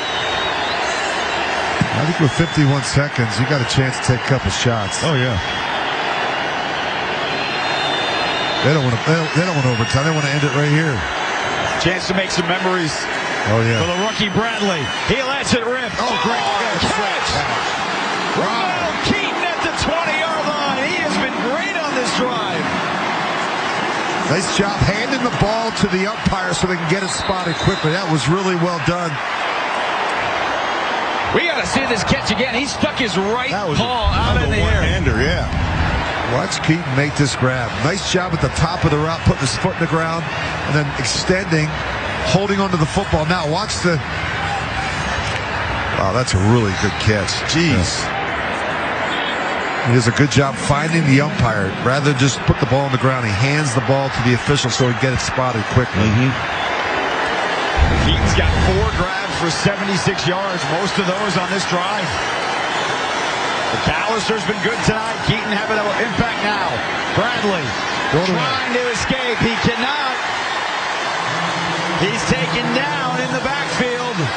Plenty of time. But if they spike it, it's going to be 4th down, and they do. So they do stop the clock with 20 seconds. It sets up 4th down. Do you kick the 42-yard field goal to try and tie it? And the answer is yes. See, if he would have avoided the sack there and thrown it away, they would have had the opportunity to take another shot. Instead, you got to settle for the field goal.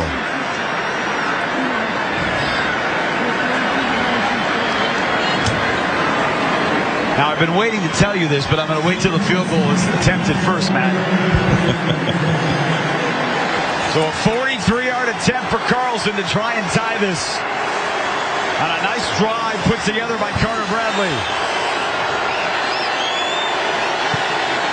Well, there's no overtime in preseason. And he drills it, and that is what I was been waiting to tell you, Matt. I didn't want to put the jinx on it, because if I said it, there is no chance they would score. There is no overtime in preseason. They changed that a couple years ago. Matt and I were having some fun because Matt's got a red eye. I want to make sure Matt gets that red eye.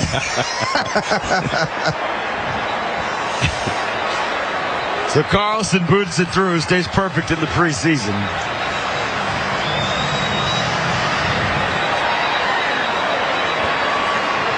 And I think that's what Antonio Pierce was just saying on the sideline there. He's like, there's no overtime in preseason. Yeah. Oh, we saw some players really take advantage of some opportunities tonight. It's good to see. Obviously, Heaton making a couple big grabs down there. And of course, you look at McAllister, who had the big punt return, and of course, the touchdown reception. Matthew Butler did some good things defensively.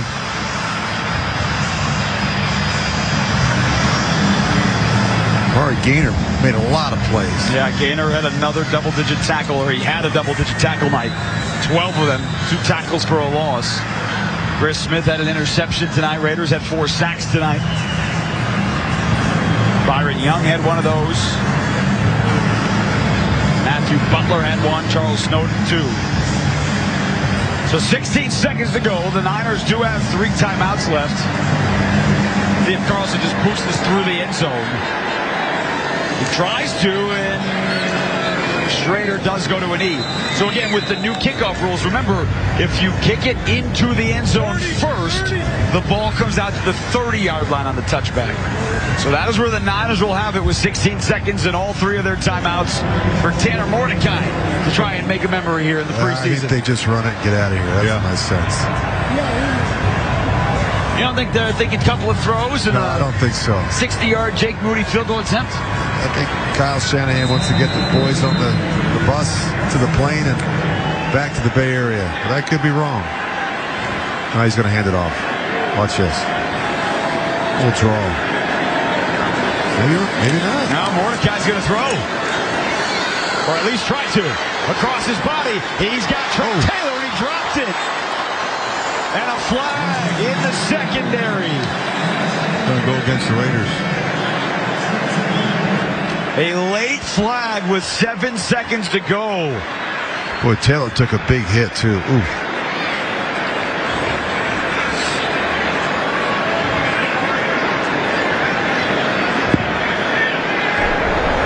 Personal foul, defense, number 53. Automatic first down.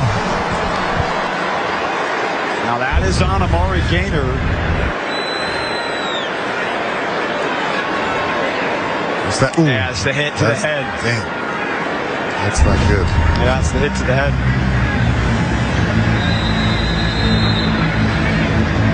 Well, remember last week in this building, Brandon Aubrey hit a 66-yarder for the Cowboys. Jake Moody's career long is 49. The Niners do have a timeout if they want to get a few yards. It's batted up in the air. Oh, and it's almost picked off by Ellerson Smith. Janaris Robinson got to the quarterback and made the play happen. With 1 second remaining. Please set the game clock. Well, he got around the corner quick. 3 seconds.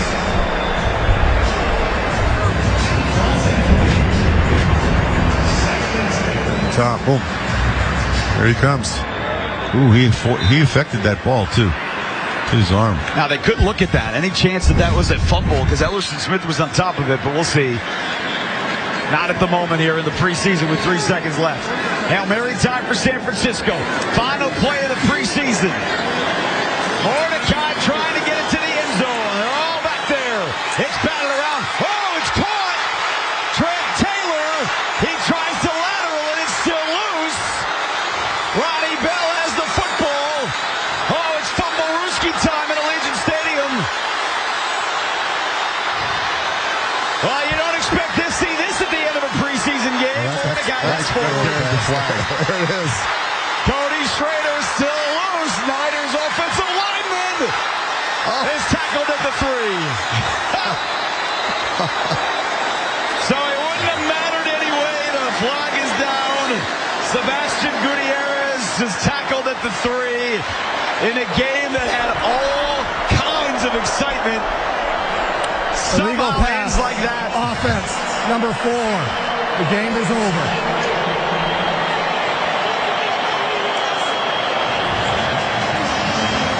And oh man, the end of the preseason's fun. That's a good way to end it.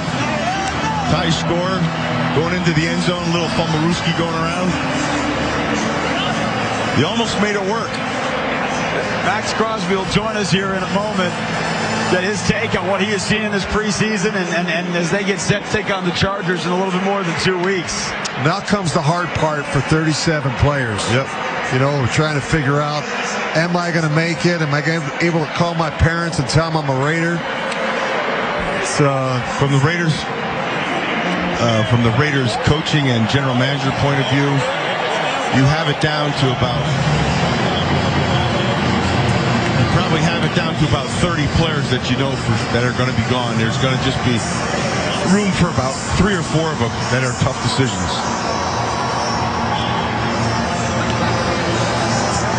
Well, a couple of those guys certainly made an impact tonight, and we talked about it. Some of those undrafted free agents. Amari Gaynor, Giannis Greer at Florida State, had a good year last year at North Carolina, and he's had a really good preseason. Linebacker, and a bunch of the linebackers weren't playing tonight. Luke Masterson didn't time the eye convert neither of the starters, Divine Diablo or Robert Spillane, so he was on the field pretty much the whole game. Yeah, so it's good experience, number 1. Number 2, you know exactly where he's going to be, and it's good film to get sent out for other teams to see as well. You could really see the sense of urgency, Jason, from a number of players that really knew what was at stake tonight. It's great to see some young players step up. I always tell that story about Tyrone Wheatley, the fact that he took advantage of his opportunity in that last game and and really made the most of it. And I think we saw a couple players here do that tonight. Of course, Tyrone Wheatley was a former first-round draft pick, but guys, we're talking about a little bit different of a story. Final preseason is said and done. Rich, your final thoughts here after the 3 games here with the Raiders in the preseason? I think they got accomplished what they wanted to, Jason. I think they've got what they think is the makings of a really competitive team. Every team has question marks coming out of the preseason, but look, they've got a lot of leadership, they've got a lot of toughness, and if you got 25 or 30 players like Max Crosby, you'd never lose a game. Oh, absolutely. And what I'm ready and willing to see is some more consistency out of the offensive defensive fronts. And all that will be with Gardner Minshew leading the helm. 2 weeks from the season opener. 4 weeks from the home opener against the Panthers. It has been a blast. We'll talk to you in Los Angeles in 2 weeks. For Rich Gannon and Matt Millen, I'm Jason Horowitz. Take care, folks.